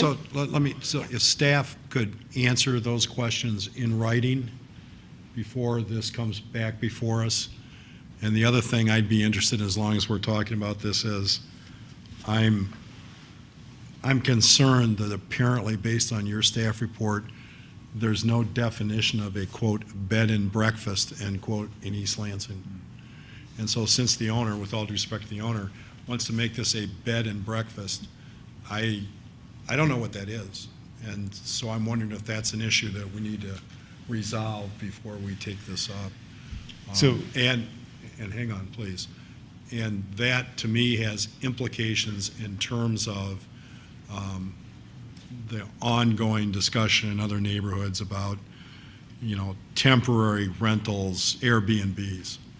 So all of that makes me nervous, and I'd like to see some sort of analysis, and we might even have to have the city attorney weigh in on some of that too. So that's some of my thoughts. If I could just elaborate, building on that. So a Class B multiple family dwelling is basically a rooming house, right? Which does not require a lot of space per occupant. And so what that makes me worry is that there's going to be a whole lot of people in that house over and above the number that's in there now. And I would consider that to be additional pressure on the Ridge Road community right behind there. So that's why I'm asking these questions. Okay, anything? Go ahead, Mr. Meadows. Yeah, when you do prepare a report to provide back to us, then I'd like you to also include some analysis of the bed and breakfast that we do have on Albert Street and in terms of its licensure and how we described it when we approved it. The other thing I'd like some more information on is, personally, I can't vote for this as it's presented. And I think one of the issues that was presented by the neighborhood is basically how do we prevent it from then becoming something other than a bed and breakfast. So I'd like to know whether we have taken a look at conditional zoning for this particular piece of property. I know that the owner has to initiate that, but I want to know what the impact could be if we were to go there, because it sounds like we have plenty of time to actually deal with this, both taking care of the neighborhood and taking care of the owner of this property. And then also, is there a way for us to amend our existing ordinances so that something like a bed and breakfast, as we define it, which guarantees that it will be that in support of the neighborhood, would be something that we could take a look at. So if you can put that in your report as well. I will. And for what it's worth, we did discuss potential conditional rezoning, and the applicant has not initiated that. Okay. Okay, thank you. Thanks, Annette. Anything else for staff? So I'm assuming the sense of the body is we're moving that ahead to the next meeting. No action tonight, so thanks for coming tonight. Next item is public hearing 4.3. Consideration of a request to demolish the convenience store, gas pumps, and car wash at 100 East Saginaw Road and reconstruct a new convenience store and gas pumps. And I'll open the public hearing and ask staff for a recitation for us, please. Very briefly, this is the southeast corner of Saginaw and Abbott, currently a gas station with car wash, and the applicant is proposing to essentially scrape the site and construct a new convenience store building behind the fuel pumps, which be reconstructed. No car washes proposed to be constructed or come back onto the site. Some fairly minor site changes, very few changes to the corner in front. There is currently some topography that sort of little hills and little dips by the corners of the building, and the applicant is proposing to flatten those out generally. 2 drives on Abbott Road are proposed to be consolidated into one to minimize potential for conflicts with vehicles or pedestrians. Otherwise, the applicant has accommodated all Planning Commission and staff recommendations. They are requesting a vote tonight, if possible. The Planning Commission initially held the public hearing for this proposal on September 25th, and then on October 11th, they voted 5-1 to recommend approval by the City Council. Questions for staff? Is the applicant here and want to present to us? Where is he?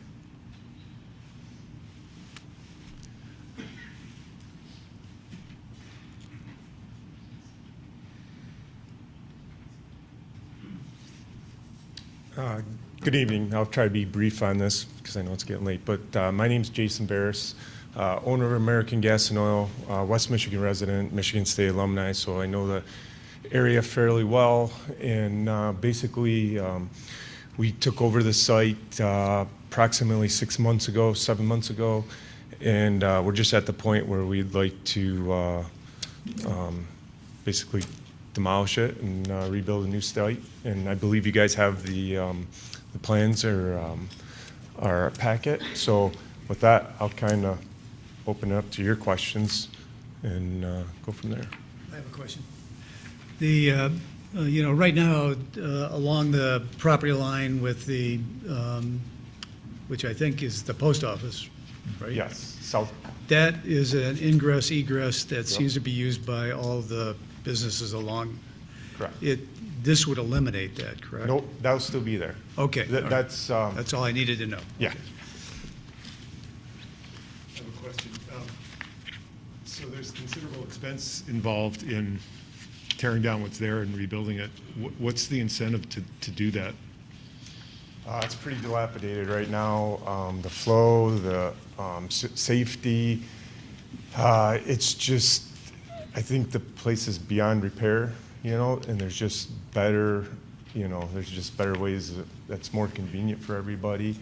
And if you're by the store, in the past, it used to be like a repair facility with garages and like mechanic facilities. So that's not even being used, so it's just, and the car wash is basically an abandoned building. We bought it as is, and we really haven't done anything, so it's just modern times, Any other questions for the applicant? Do we have a rendering? Did you have it on the, in the packet? I have a copy. I can pass it around if you guys would like to see it. Well, I have a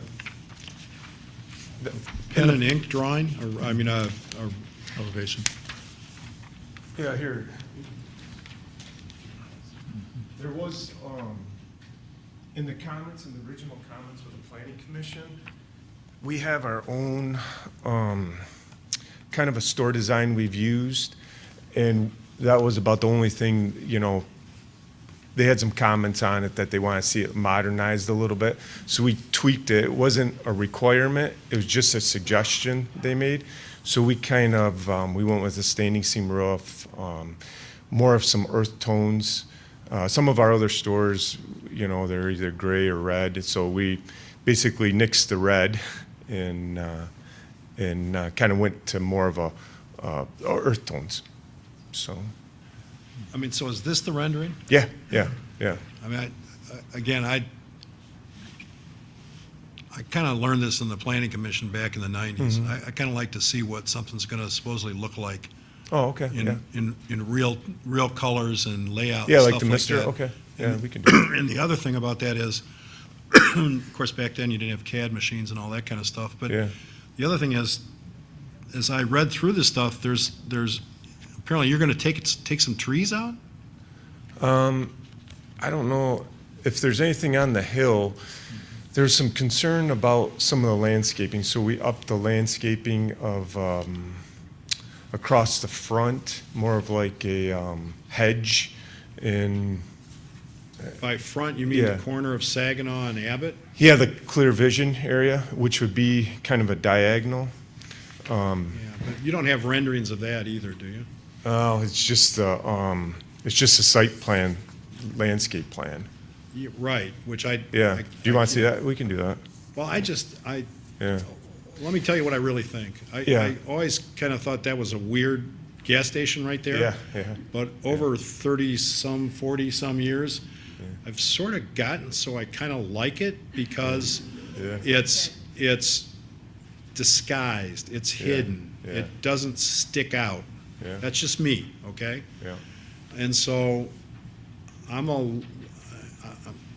little concerned about the layout you've got in terms of, and I'm assuming you want it to be very visible from those roads, and maybe I don't have any control over this, but I kind of think I don't really want it to be that visible. It'd be nice to have some nature in there at some point, and you got all that land in there, I think, at that triangle that you could use for That's stuff. clear vision owned by.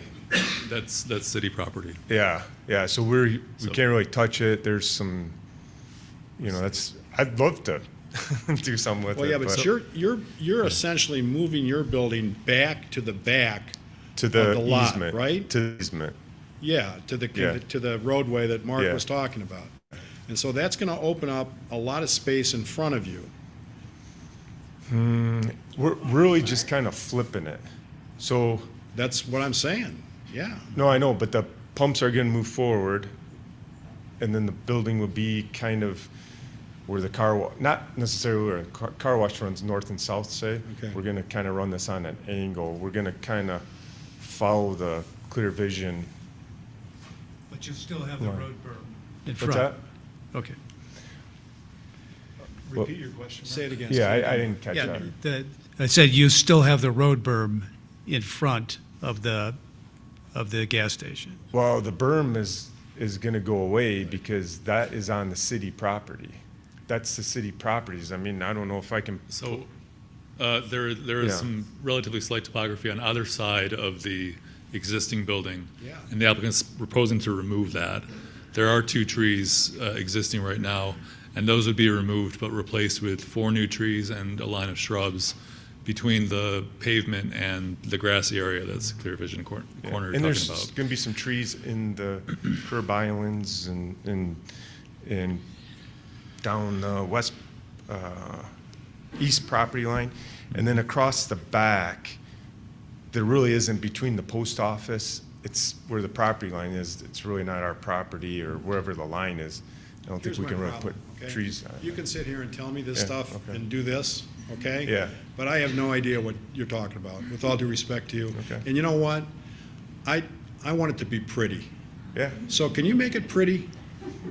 I think I'm going to. I think that would look nice. Well, you may not have to, Yeah, but yeah. I think that's kind of a neat little site. and Yeah.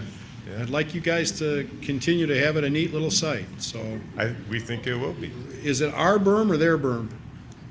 It's our berm. It's our berm, but there's, when the applicant removes the existing building, there will be topographical changes. The berm height will appear significantly reduced. Because we have to do that, or because they have to do that? Because they have to do that in order to facilitate the construction. Yeah. It's really, I mean, the berm is really just goes up halfway up the building. I know, I mean, it's not a, I know. Yeah, so, I mean, I could put a mound out there if that's what you guys want. I don't know, you got the landscape architect. Okay, You well, got can I do that? One of the best landscape architecture schools across the street, I'm Yeah. just saying, you know. Yeah. I don't know. You would give me permission to use that or do something on Well, that. I don't think we're gonna vote on this tonight, are we, folks? I think, I'm guessing that the mayor would like to see some elevations that are in color to show what we're going to be looking at. Okay. That's the So- word. He's a Western Michigan University graduate, Too. Yeah. so he has those words like elevation. Yeah. I Yeah. use words like pretty. Yeah. Make it pretty. So, So you can wait 2 weeks, right? Yeah, it sounds like everything's gonna be 2 weeks from now. We're gonna be the same thing, so, well, we can vote tonight if you want to, yeah. if that's what you want. Yeah, I mean. Is that what you want? Yeah, I mean, I don't think that's what you want. all right. Well, people in the queue. I'll get some elevations. And But, you- I mean, do you have suggestions? I mean, Do I look like I have any idea about landscape art? No, I don't. Make it pretty, okay? We have somebody in the queue on this, please. Caller with the number 325, you're welcome to address this public hearing. Hi, this is Diane Wing, 1024 Huntington Road. I'm chair of the Historic District Commission, but I'm not speaking in that capacity tonight. The discussion that you folks are having in the room is exactly my concern that I voiced in front of the Planning Commission public hearing back in September, I believe. And that's the loss of the very slight berming that exists today at that site. It's my understanding that the applicant proposes sort of leveling that site. It's got a bit of a depression in it right now, so he's going to try to level the site so that he can build more easily. And as the applicant said, we're going to lose that slight berming that exists today. As Mayor Brookover mentioned, the reason that gas station is so appealing and attractive right now is because it's disguised. You really don't know it's a gas station if you are sitting at that main corner of Saginaw and Abbott Road. You sort of have to drive beside it to know what's going on. What's being proposed right now is the convenience store is now going to be at the back of the property towards the post office, and the gas pumps are going to be in the front. Once the berming's removed, and if there's very young landscaped trees and shrubs, you are going to see all of the gas station activity. It's going to be front and center. You will see everybody pumping their gas. You'll see all the cars. You'll see all of the movement. Everything that we don't see today in that very busy corner is going to become very evident. I feel that the residents and the passersby at what is probably the busiest intersection in the city of East Lansing, I think they're going to be extremely appalled when all of a sudden they see this hubbub of, very frankly, who wants to see a bunch of people pumping gas if we don't have to. I would ask that City Council, you have the authority to request changes to the landscaping towards the front portion of the gas station, and I ask that you require that the applicant make those changes. Thank you. Thank you. Anybody else here that Yes, wants we to have talk? a couple other callers too. In the queue? Yes. Okay, go ahead, please. All right. Caller with the name Amy, you're welcome to address this public hearing for 100 East Saginaw.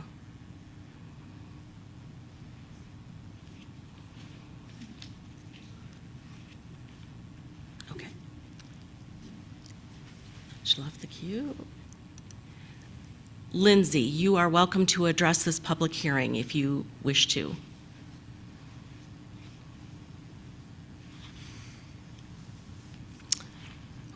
Nobody else? That's it. Okay. Anything else for the applicant? Dr. Altman? Yeah, I want to echo the comments about the landscaping on the corner. We have an opportunity there with some public land to make that corner look nice, and I think we should, and I don't want to lose those trees if we don't have to. Okay. Anybody else? You have a question? Yes, Is your air still going to be free? probably not. Probably not. I thought It's that an would air probably vac be the machine. answer. Your gas station is one of my favorite gas stations All right, in the thank city, and it has to do with my ability to get out of the gas station and get into the gas station Yeah. easily. Yeah. But I'll keep my eyes open for our other gas stations and how it looks, on other corners as well. Okay, all right. Anybody else? Can I make one comment, which is that this is actually is designed today in a manner that the city insisted on when it was constructed. And across the street was a Shell station that was constructed in exactly the same way, with the idea that we wouldn't be looking at gas pumps as we're driving down Saginaw. We'd be looking at a berm in the back of a building. So I think changes are okay, but I think we still need to maintain that. So. Okay. I'll close the public hearing. Thank you, sir. Okay. Moving on to the business agenda. Item 5.1, consideration of resolution in support of a ceasefire in Gaza. Do we have a motion to begin discussion? I'll move to approve. Second. Okay, moved by Meadows, second by Watson to approve the resolution. Discussion from the council. I'll begin. Okay? I made some remarks. I typed out some remarks prior, and it's echoing some of the comments that were made. I wish I could see what you guys have up. I can't see it. It's in pink. This one says 31,200 human lives. Thank you. So does this one. That one, I believe, says, again, 31,200 human lives. The other one is ceasefire now. 9,000 of which are children. Okay. Thank you very much. Thank you. Thank you. Sorry. I'm sorry. We're at the council now. Okay, thank you.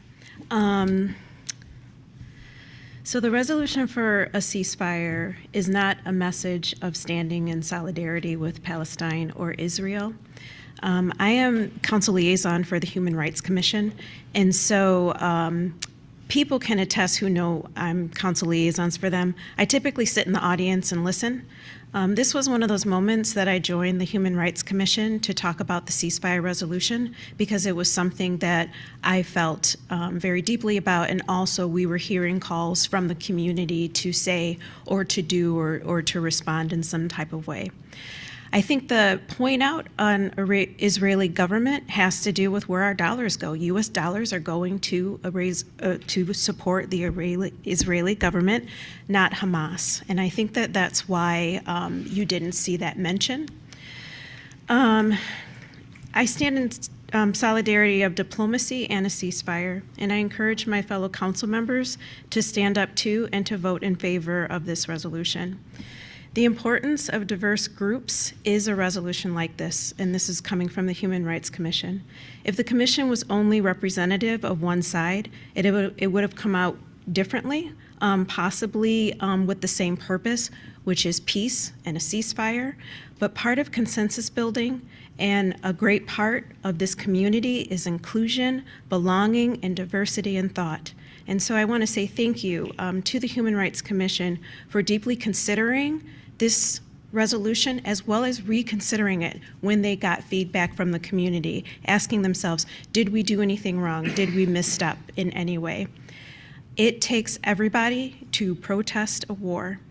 So to the comments about us and whether or not it's our place as a council to talk about a resolution like this, or essentially telling us to be quiet, I don't in general. But in this instance, we see again, as I stated, by the number of people who have written and made comments, that what we are doing is important and what we are having the courage to openly discuss matters. Change doesn't happen in a top to bottom way. The people in office were elected by people in this community. If a faction, no matter how big or small of the people, want to let them know we want a ceasefire, they can and they should, and again, I back this. My heart breaks every morning when I listen to the news. It's only for 13 minutes that I listen to it. This week, a standout was the journalist that was killed because he had deeper connections with other people. But violence begets violence. And I want to stand on the right side of history, which is peace and a ceasefire. My place is never to stand down in the face of injustices, and silence, as some people said, is acceptance. Again, listening to the news, watching videos, talking to loved ones, friends who are 1 degree, 2 degree, or very close to what is happening. And if this was our community, we'd hope another small community would speak out against this. We can point fingers, which is not what this resolution did, to talk about who is more wrong, but our moral compass should remain the same, no matter the location, no matter the ethnicity or the race. And so, again, I stand in favor of the ceasefire resolution and encourage my other council members to vote in favor of it as well. Thank you. Any other discussion from council? Yes. Thank you, Mayor. I want to, again, reflect on the public comment, not only we received through email, but also tonight. You know, there is a lot of loss, and I appreciate the community sharing that loss in this room together. I think we can all agree that our country is imperfect, and but part of the beauty upon us is building a community in which we can share together. And I think that's really an important part and something I really am grateful for, and something that I think is a true value of our community here in East Lansing.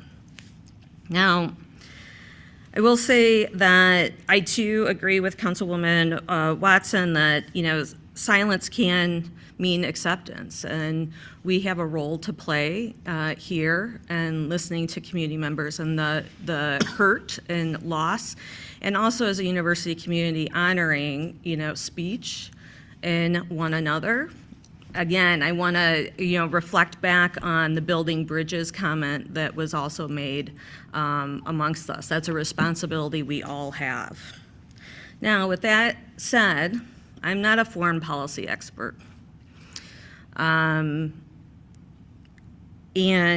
I think there are a number of things that I want to walk through in terms of what I would support in a resolution for a ceasefire in Gaza. One, recognizing that our community and our city advocates for dignity and safety for residents, that we are speaking out on behalf of our community members during the rise of fear for anti-Semitism, Islamophobia, racism, repression, and opposition, recognizing the hurt that it is causing.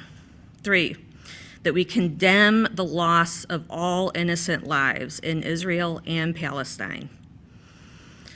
That collectively we acknowledge the release of some of the hostages, of Israeli and Palestinian hostages, is a positive step, but there are still existing hostages that are being held. That we also have concerns with the military strategy that is being embarked upon, that this only increases the death toll, civilian death toll, as well as humanitarian crisis that is unacceptable and obviously not in line with our country's interests and our values as our community. I would also include recognizing Gaza is in a dire humanitarian crisis, and that is getting worse with each passing day, and reflect upon much of what has been commented in terms of hospitals running out of fuel and medical supplies, et cetera. Recognize the international organizations, and again, the loss of life of civilians, and to be in accordance with international humanitarian law. I would also call out that, again, our university community values open dialogue, protected speech, and welcoming of all people. Last, recognize the federal government holds immense diplomatic power to save Israeli and Palestinian lives, and that local governments play a part in democracy that is important.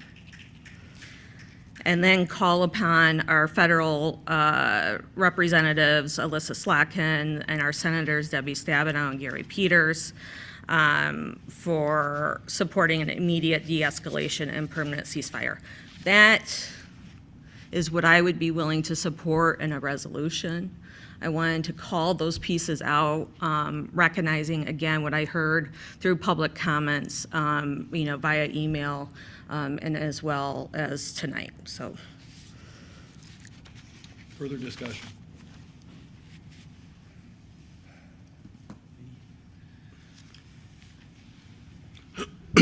Well, I could tell you that, I could probably legalistically, go through the human rights ordinance to demonstrate that this was probably beyond their authority to recommend to city council, and that city council in itself is limited in terms of how it can comment on matters outside the actual operation of the city of East Lansing. This is a much bigger issue for us in this community. Like Carrie, I have a problem with the language of the HRC resolution, and I can't support it at this point in time. That does not mean that I can't support a resolution asking for a ceasefire or asking for our federal government and state government to assure and ask for a ceasefire in that area without pointing fingers at either side down there. I think we're all troubled every day, as Councilmember Watson says, when you wake up in the morning and the first news that you see is the incredible destruction in Gaza, and then you hear other reports with regard to really the savagery that was visited on, admittedly, fewer people, but incredible savagery visited on Israelis, Israeli citizens, civilians, that you can't be disturbed by what's happening in that area. So at this point in time, I'll just say that I can't support this resolution. That doesn't mean that I don't think that we should work on something that we can all agree on. Dr. Allman? I'm going to read from my notes, which is going to be a problem because I can't quite read my handwriting, so there may be some pauses here. So I want to thank everybody for speaking, and I want to acknowledge your passion and also the suffering that was on display here and that you communicated very effectively. But I will say that watching, something that struck me was that there's at least two and possibly more very different interpretations of the facts that was on display here. We would have a speaker say one thing, and I would look around and people's heads would shake. We don't even agree on the facts of what's going on in the Middle East. And that's not a difference that we can minimize, because if we don't know what the facts are, then we're taking sides. And I certainly do not have the expertise to adjudicate the facts, because I have no expertise that's relevant to assessing the Middle East. I have none. And that's okay. I think I'm okay admitting that, because that's not my job. It is not my job. Okay? I am pedaling as fast as I can to be an expert on East Lansing and decide on issues that we have some understanding of and some control over.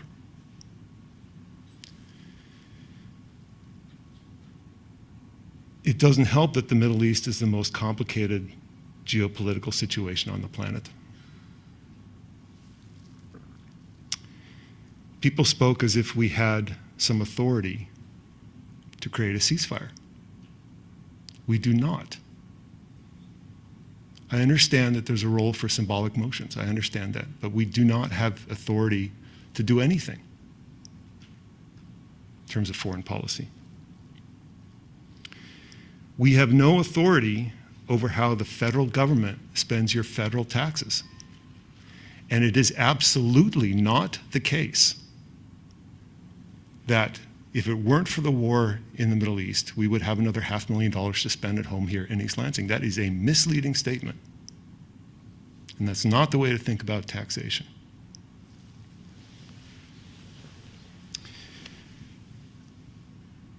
So I can't support this resolution. At multiple levels, I can't get behind it. I can't vote yes. We're not allowed to abstain, so my only choice is to vote no. Shame! You're a coward! What the fuck? Ignorant coward! I would also,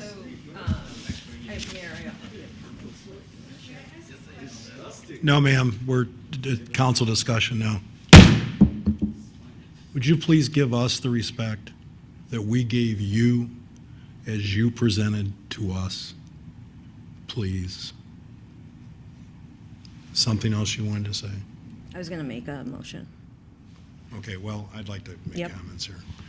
I'm going to vote against this for a few reasons. And I appreciate everybody turning out and voicing their opinions on all sides of this. I think that's a good thing. And I share some of what Dr. Altman said. But the three main reasons I'm going to vote against this are the following. First of all, when I look at the charter of the city and the role of council and the role of the Human Relations Commission, I see no ability in those legal documents to have us opine on a foreign policy issue. Secondly, somebody in this discussion over the last few weeks has mentioned a precedent. And so I went back and looked at the precedent. And the point here is I don't think this is a good precedent, and I don't think there has been any prior precedent. Somebody mentioned the South Africa situation. Dr. June's here in the audience. He may have been around when Michigan State was debating the South Africa situation back in the 70s. And it is true that there was a resolution passed, Resolution 1977-1 was passed by the East Lansing City Council. But that resolution indicated, I think, Dr. June can correct me, I think in accord with what the Michigan State University Board of Trustees indicated was they simply weren't going to do business with any corporations that were doing business in South Africa as long as apartheid was working. And that's what the city of East Lansing did. And then subsequently, when South Africa changed, there was a subsequent resolution in the early 90s which rescinded this resolution. I think I looked at every policy resolution ever passed by the East Lansing City Council today, and at least based on my examination, there's never been another policy resolution that attempted to opine about complicated foreign policy issues. Now, you can react the way you want to react. I think I understand that. I've lived through some of this stuff before in other situations. And you know, some of us who have been around, and I'm not going to try to, give you an old person's talk, but you know, the hottest issue in East Lansing was the Vietnam War when I was growing up. And as far as I can tell, the council never passed any kind of an anti-Vietnam War resolution, even though I think most of the council members were anti-Vietnam War. The students took some action. And of course, I was struck tonight by the fact that the vast majority of people who talked on all sides of this were students, were connected with Michigan State University, which I think, in a way of thinking, is amazing. And I suggest that you have a lot of power that maybe can be exercised some other places. But so I just don't think there's a precedent for this, and I don't think there's any basis in this city council or the city charter for us doing this. And then I'm going to say something I've said before about these kinds of resolutions since I've been on the council. And I'm sure most of you will disagree with me. But I happen to think they're counterproductive because I'm a believer in the electoral system. Elections have consequences. And so somebody stood up here and was talking about the ramifications for the election that's coming up in terms of this issue, and they may be right. But to me, that's the wonderful thing about the process. Tonight was a good process. You're not going to get what you wanted tonight, but we went through a process of dialogue between the sides, and to me it was kind of ironic that, and maybe Dr. Altman referred to this as, you were all sort of talking past each other. I'm not saying that pejoratively. It just, wow, I'm sitting here thinking it'd be nice to get all these people in the same room and see if they can all listen to each other, because at a certain level, you all sound alike in terms of your concerns and the things the facts you draw on and things like that. So I don't think, me personally, voting for this resolution, which I think has its own problems other people have talked about, I don't think me voting for this resolution and sending it to Representative Slotkin, who's going to be running for senator, or President Biden, who's going to be running for president, or any of our Governor Whitmer, who doesn't have anything to do with foreign policy, I don't really think that's going to accomplish the goal. Would I like there to be a ceasefire in Gaza? Lord, yes. Lord, yes. But, excuse me, did I laugh at you? I don't think I did. Don't think I did. And so I just don't think this is the most effective way to achieve the ceasefire. And so for those reasons, with all due respect to everybody that appeared and stated their feelings and emotions, I'm going to vote against this tonight. Any other comments? Yeah, I have more comments. Please. Other communities in cities in Michigan were cited as having passed ceasefire resolutions. And I disagree that this was beyond our authority because, again, other people cited there's other things that city councils have done. I think you all should apologize and more to the Human Rights Commission, who wrote you, contacted you, told you this was happening, gave you an opportunity to weigh in, and you left them hanging until this moment. And enough of them have showed up tonight because of their interest in this ceasefire resolution going through, that some of them are standing outside because they were over quorum. And so they're volunteers again. Like, we get paid a little bit to be here right now. And so if this is where you all were going to land, they deserve to have known, and conversations should have been had, again, if you were serious about a ceasefire and considering this type of resolution. Like I said, and people have stated, violence begets violence. This is inhumane. And people came to us to ask us to do something, and this could have been a message to the people running that we're watching and we're listening and we are not happy and we want something different to happen. And sometimes it takes a tiny community to remind them of that and to, I guess, to like find some humanity. This is really sad. I always want to stand up and say something when something sad is going on. And like I said, I never think we should stay in some type of lane. People came to us and we let them down. Okay, any further comment? Yep. I just, as I reflected in my prior comments in terms of, there's a pathway of what I would support, and I'd like to make a motion that we table this to allow time to work with community groups to vet what I've walked through earlier in my comments. Mr. City Attorney, I need a second on that motion. That motion would need a second, yes. Is there a second for the motion to table? Hearing none, the motion does not prevail. Anything else? A motion to recess to work on a revised resolution this evening. Is there a second for that motion? I don't see a second for that either. Let me just say, in response to what you're saying, I think the action that's taken by the council tonight doesn't militate against a future action along the lines that you're talking about. So the fact that we may vote this down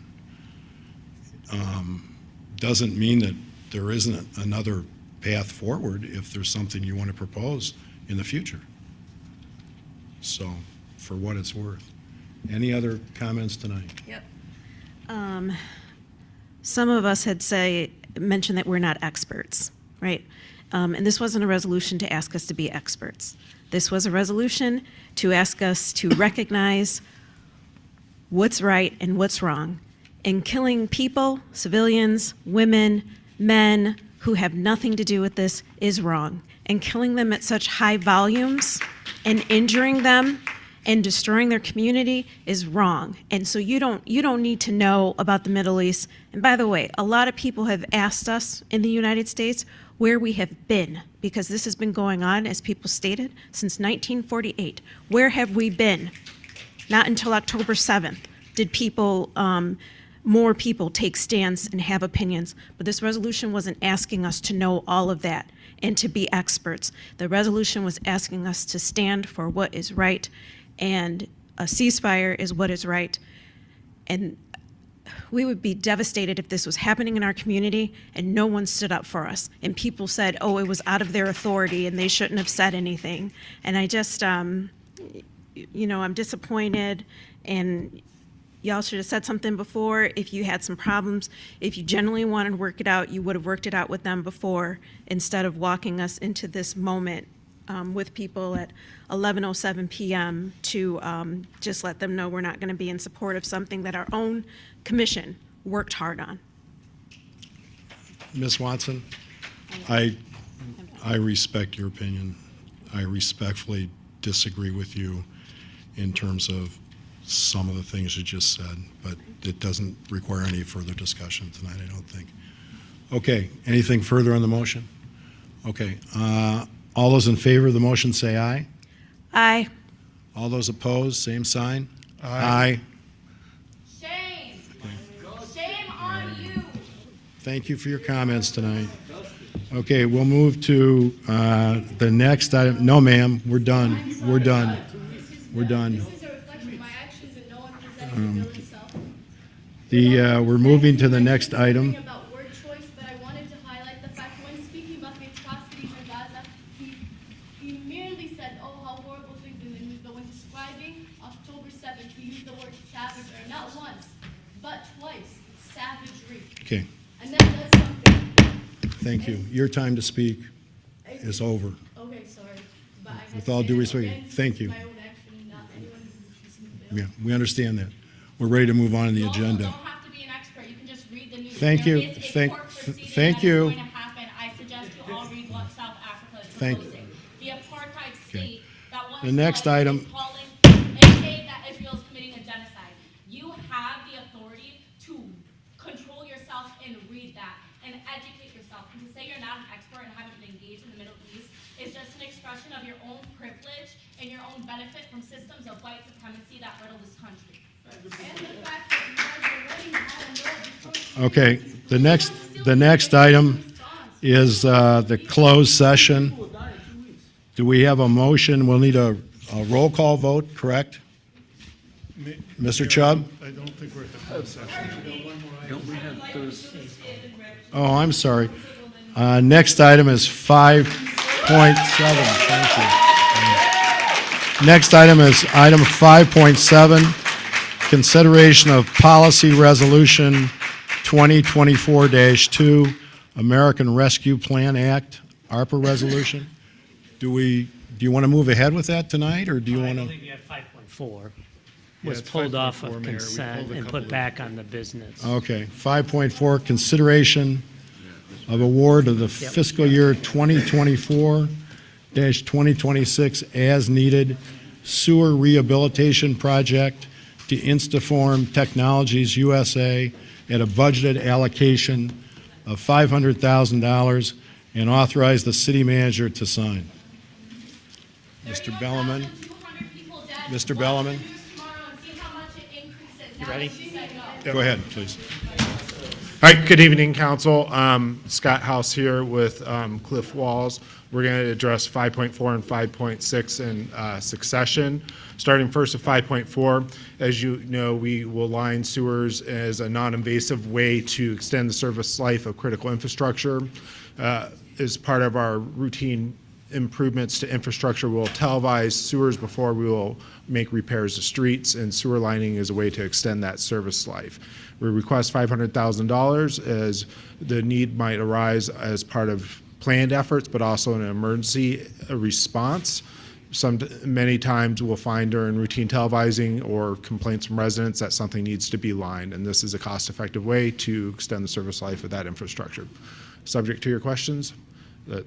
Questions for Mr. House? Ms. Swanson, you had some questions on this one?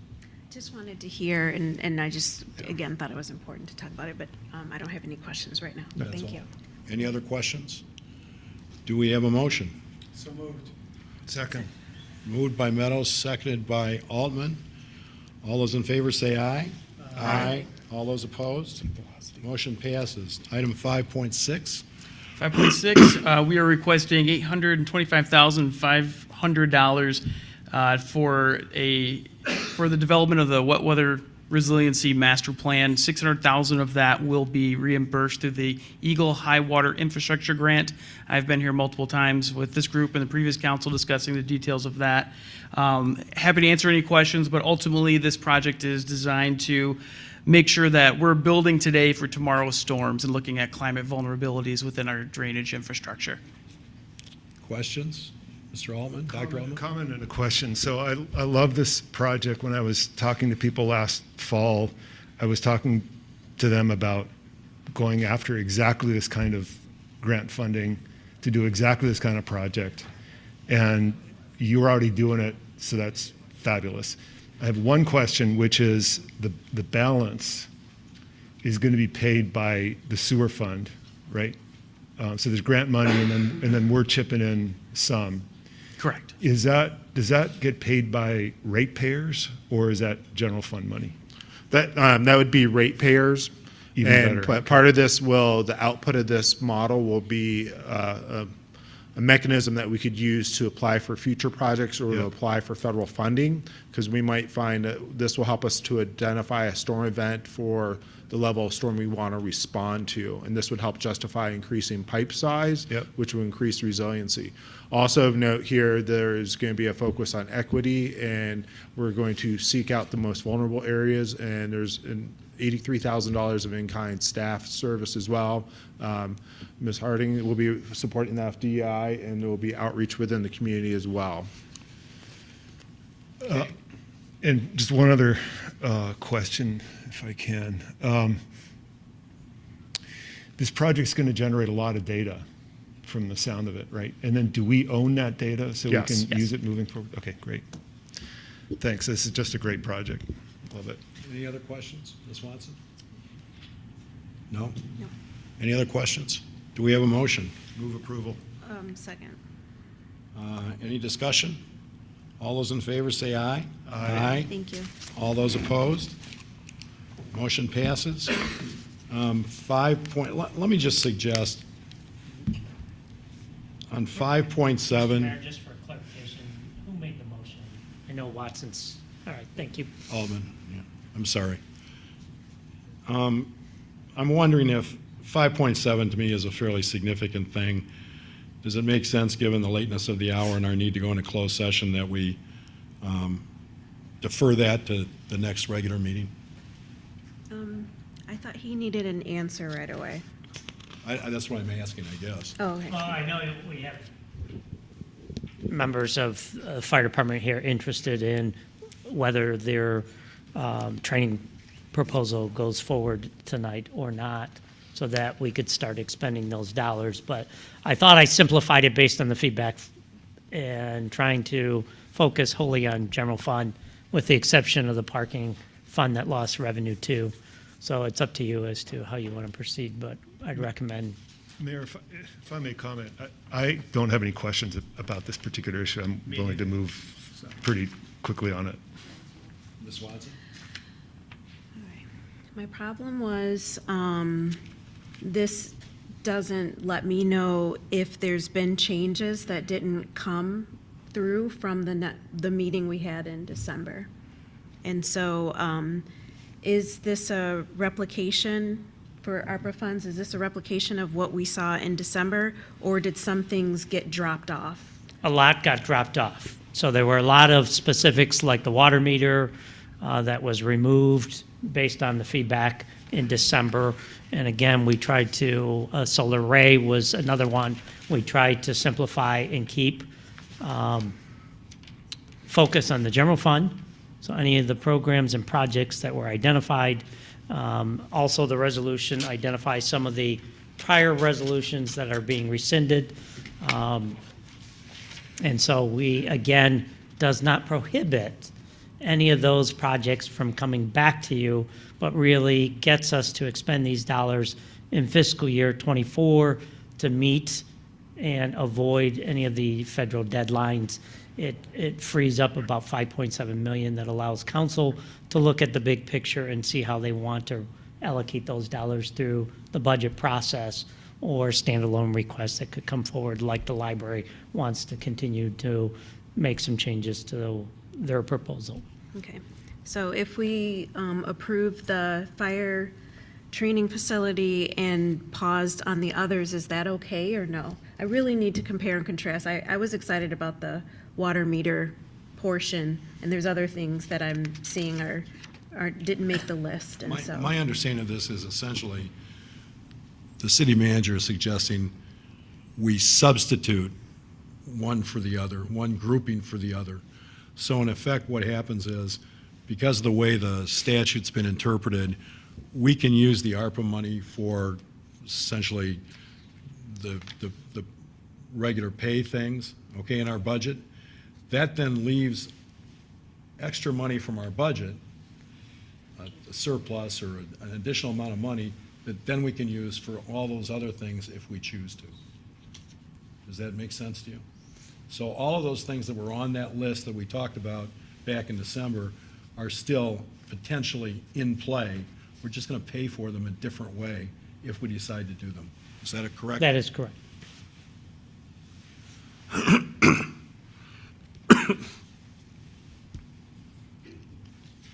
Did the DEI training make it? No, again, we didn't have specific information available, so again, we just tried to say if DEI has the healing program that can come through the budget process and have greater time to get specific quotes and information so that you make an informed decision on what that program was.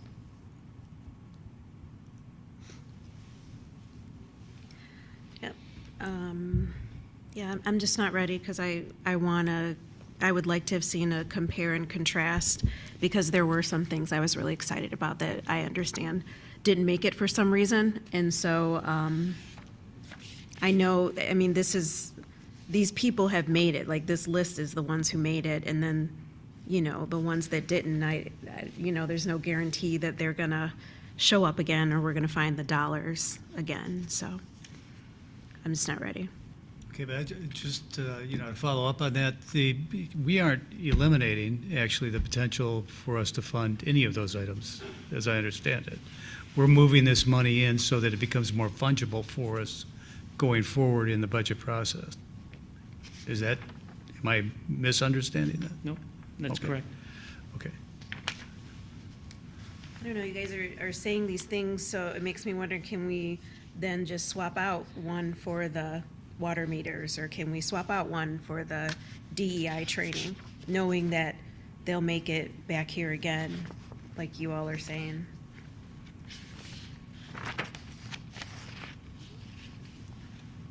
I'm misunderstanding you. I apologize, but if I understand what's going on here, what's the total amount of money on this? The ARPA funds? So almost 12. No, I mean, this leg of it. This leg is approximately, I want to say right around $6-7 million. Okay, so there's $6 million that we hadn't spent yet, that we talked about spending. Okay.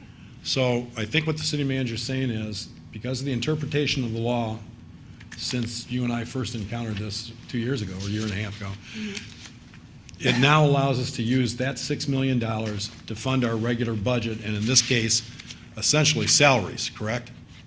That is correct. Okay? So we're going to take the salary component of our current budget that we already had set up in this year's budget. We're going to take ARPA funds and pay those salaries, and then we still have $6 million left over in the budget to use as we see fit. To possibly see the water meters. Exactly. And to possibly see all right, thank you. Okay? Great, Okay. Exactly. great. And then it gets us out from under the pressure of meeting these federal deadlines. Right, then we're Yes. done with the deadlines and everything else. Thank you, and just again, if this comes forward, or when this comes forward again, I did like this diagram that you gave us before with the green and the white, but if we could see some, what's made progress on and what hasn't, so that I can follow it, that would be, and the community can follow it, that'd be great. All right, so do we have a motion on 5.7? So moved. Is there a second? Second. Any further discussion? All those in favor say aye. Aye. All those opposed, the motion passes. 5.9 is the other one that was put back on. I just want the council to be mindful of the fact that we have a policy that any city council meeting has to end by midnight unless there's a motion to extend, so. 11:59. Okay. 5.8, consideration of a contract with the Mayotte Group to provide design, bidding, and construction management services for the addition of a mother's room. No, 5.9, I'm sorry, 5.9, I'm sorry. Consideration of a contract with the Mayotte Group to perform a feasibility study and provide floor plan options for relocating or renovating the police department women's locker room at City Hall. Is there a motion? I had a question. Go ahead. So I'm sorry to push this off until late in the evening. I really just had a single question. There's a mention in the contract about a single-use, all-gender restroom changing area with lockers as part of the discussion here. This echoes something we talked about like 8 years ago, which was providing a space for all employees in City Hall to change and potentially shower after they go out and work out at noon or something like that. I think that would be a really important addition. Is that what you're conceiving with this changing room, this kind of thing? In this case, we're expanding the women's locker room, Yes. but this addition would be an all-gender space. And so we could talk about that option, about whether it could be used in such a fashion. Maybe there could be a portion of it that could be used for all employees. We are, as you saw, we do have a contract for an all-gender restroom on the second floor. That could be a space also. So we could take that under consideration if that's something that, this is going to be the feasibility portion, and so we can we can insert some ideas and some changes into it It at that seemed like point. this was the time to do that if we were going to do it. And it seemed like a really good idea to me at the time, 8 years ago, because I think employees should have the opportunity to go out and take a walk outside on a hot day and be able to come back and have a shower and get ready and go back to work. I think that would be a good thing for employee wellness and employee productivity. And if we can factor that into one of these broader reconfigurations, I think that would be terrific from my Certainly, perspective. we will absolutely take that and take that back to Mayor Group. Any further questions for staff or suggestions? Do we have a motion? So moved. It's moved by Meadows, seconded by Altman. Any further discussion? All those in favor say aye. Aye. All those opposed, motion passes. Thank you, staff, for staying tonight. I would suggest if somebody could, I'm hopeful we'll get done before midnight, but I would appreciate if somebody make a motion to extend the meeting if necessary past 11:59. So moved. Okay, is there a second? Who's got it? You guys, who's got to get up in the morning? All those in favor say aye. Aye. Sing.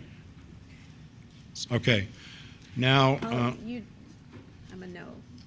oh, I'm sorry. There's a no. 4-1. Okay. I think we'll be done by. Okay, we need a motion to, I'm sorry, Mr. Chubb, give us the motion we need right now. This would be a motion to go into closed session pursuant to MCL 15.268 sub 1 sub H to discuss an attorney-client privilege memorandum that's exempt from disclosure pursuant to MCL 15.243 sub 1 sub G. So moved. I'd actually prefer, Dr. Altman, if you made it in exactly the format that's in the agenda. Yes. Okay.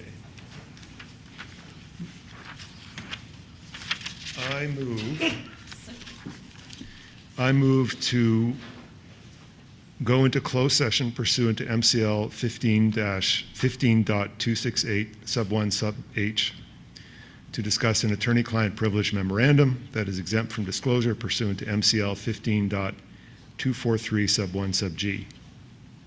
Is there a second? Second. Any discussion? We need a roll call vote, please. Councilmember Altman, Yes. Councilmember Meadows, Yes. Councilmember Watson, Yes. Mayor Pro Tem Singh, Yes. Mayor Brookover. Yes. Okay, we will adjourn to the upstairs. Which room are we going to use?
I move to exit closed session. Second.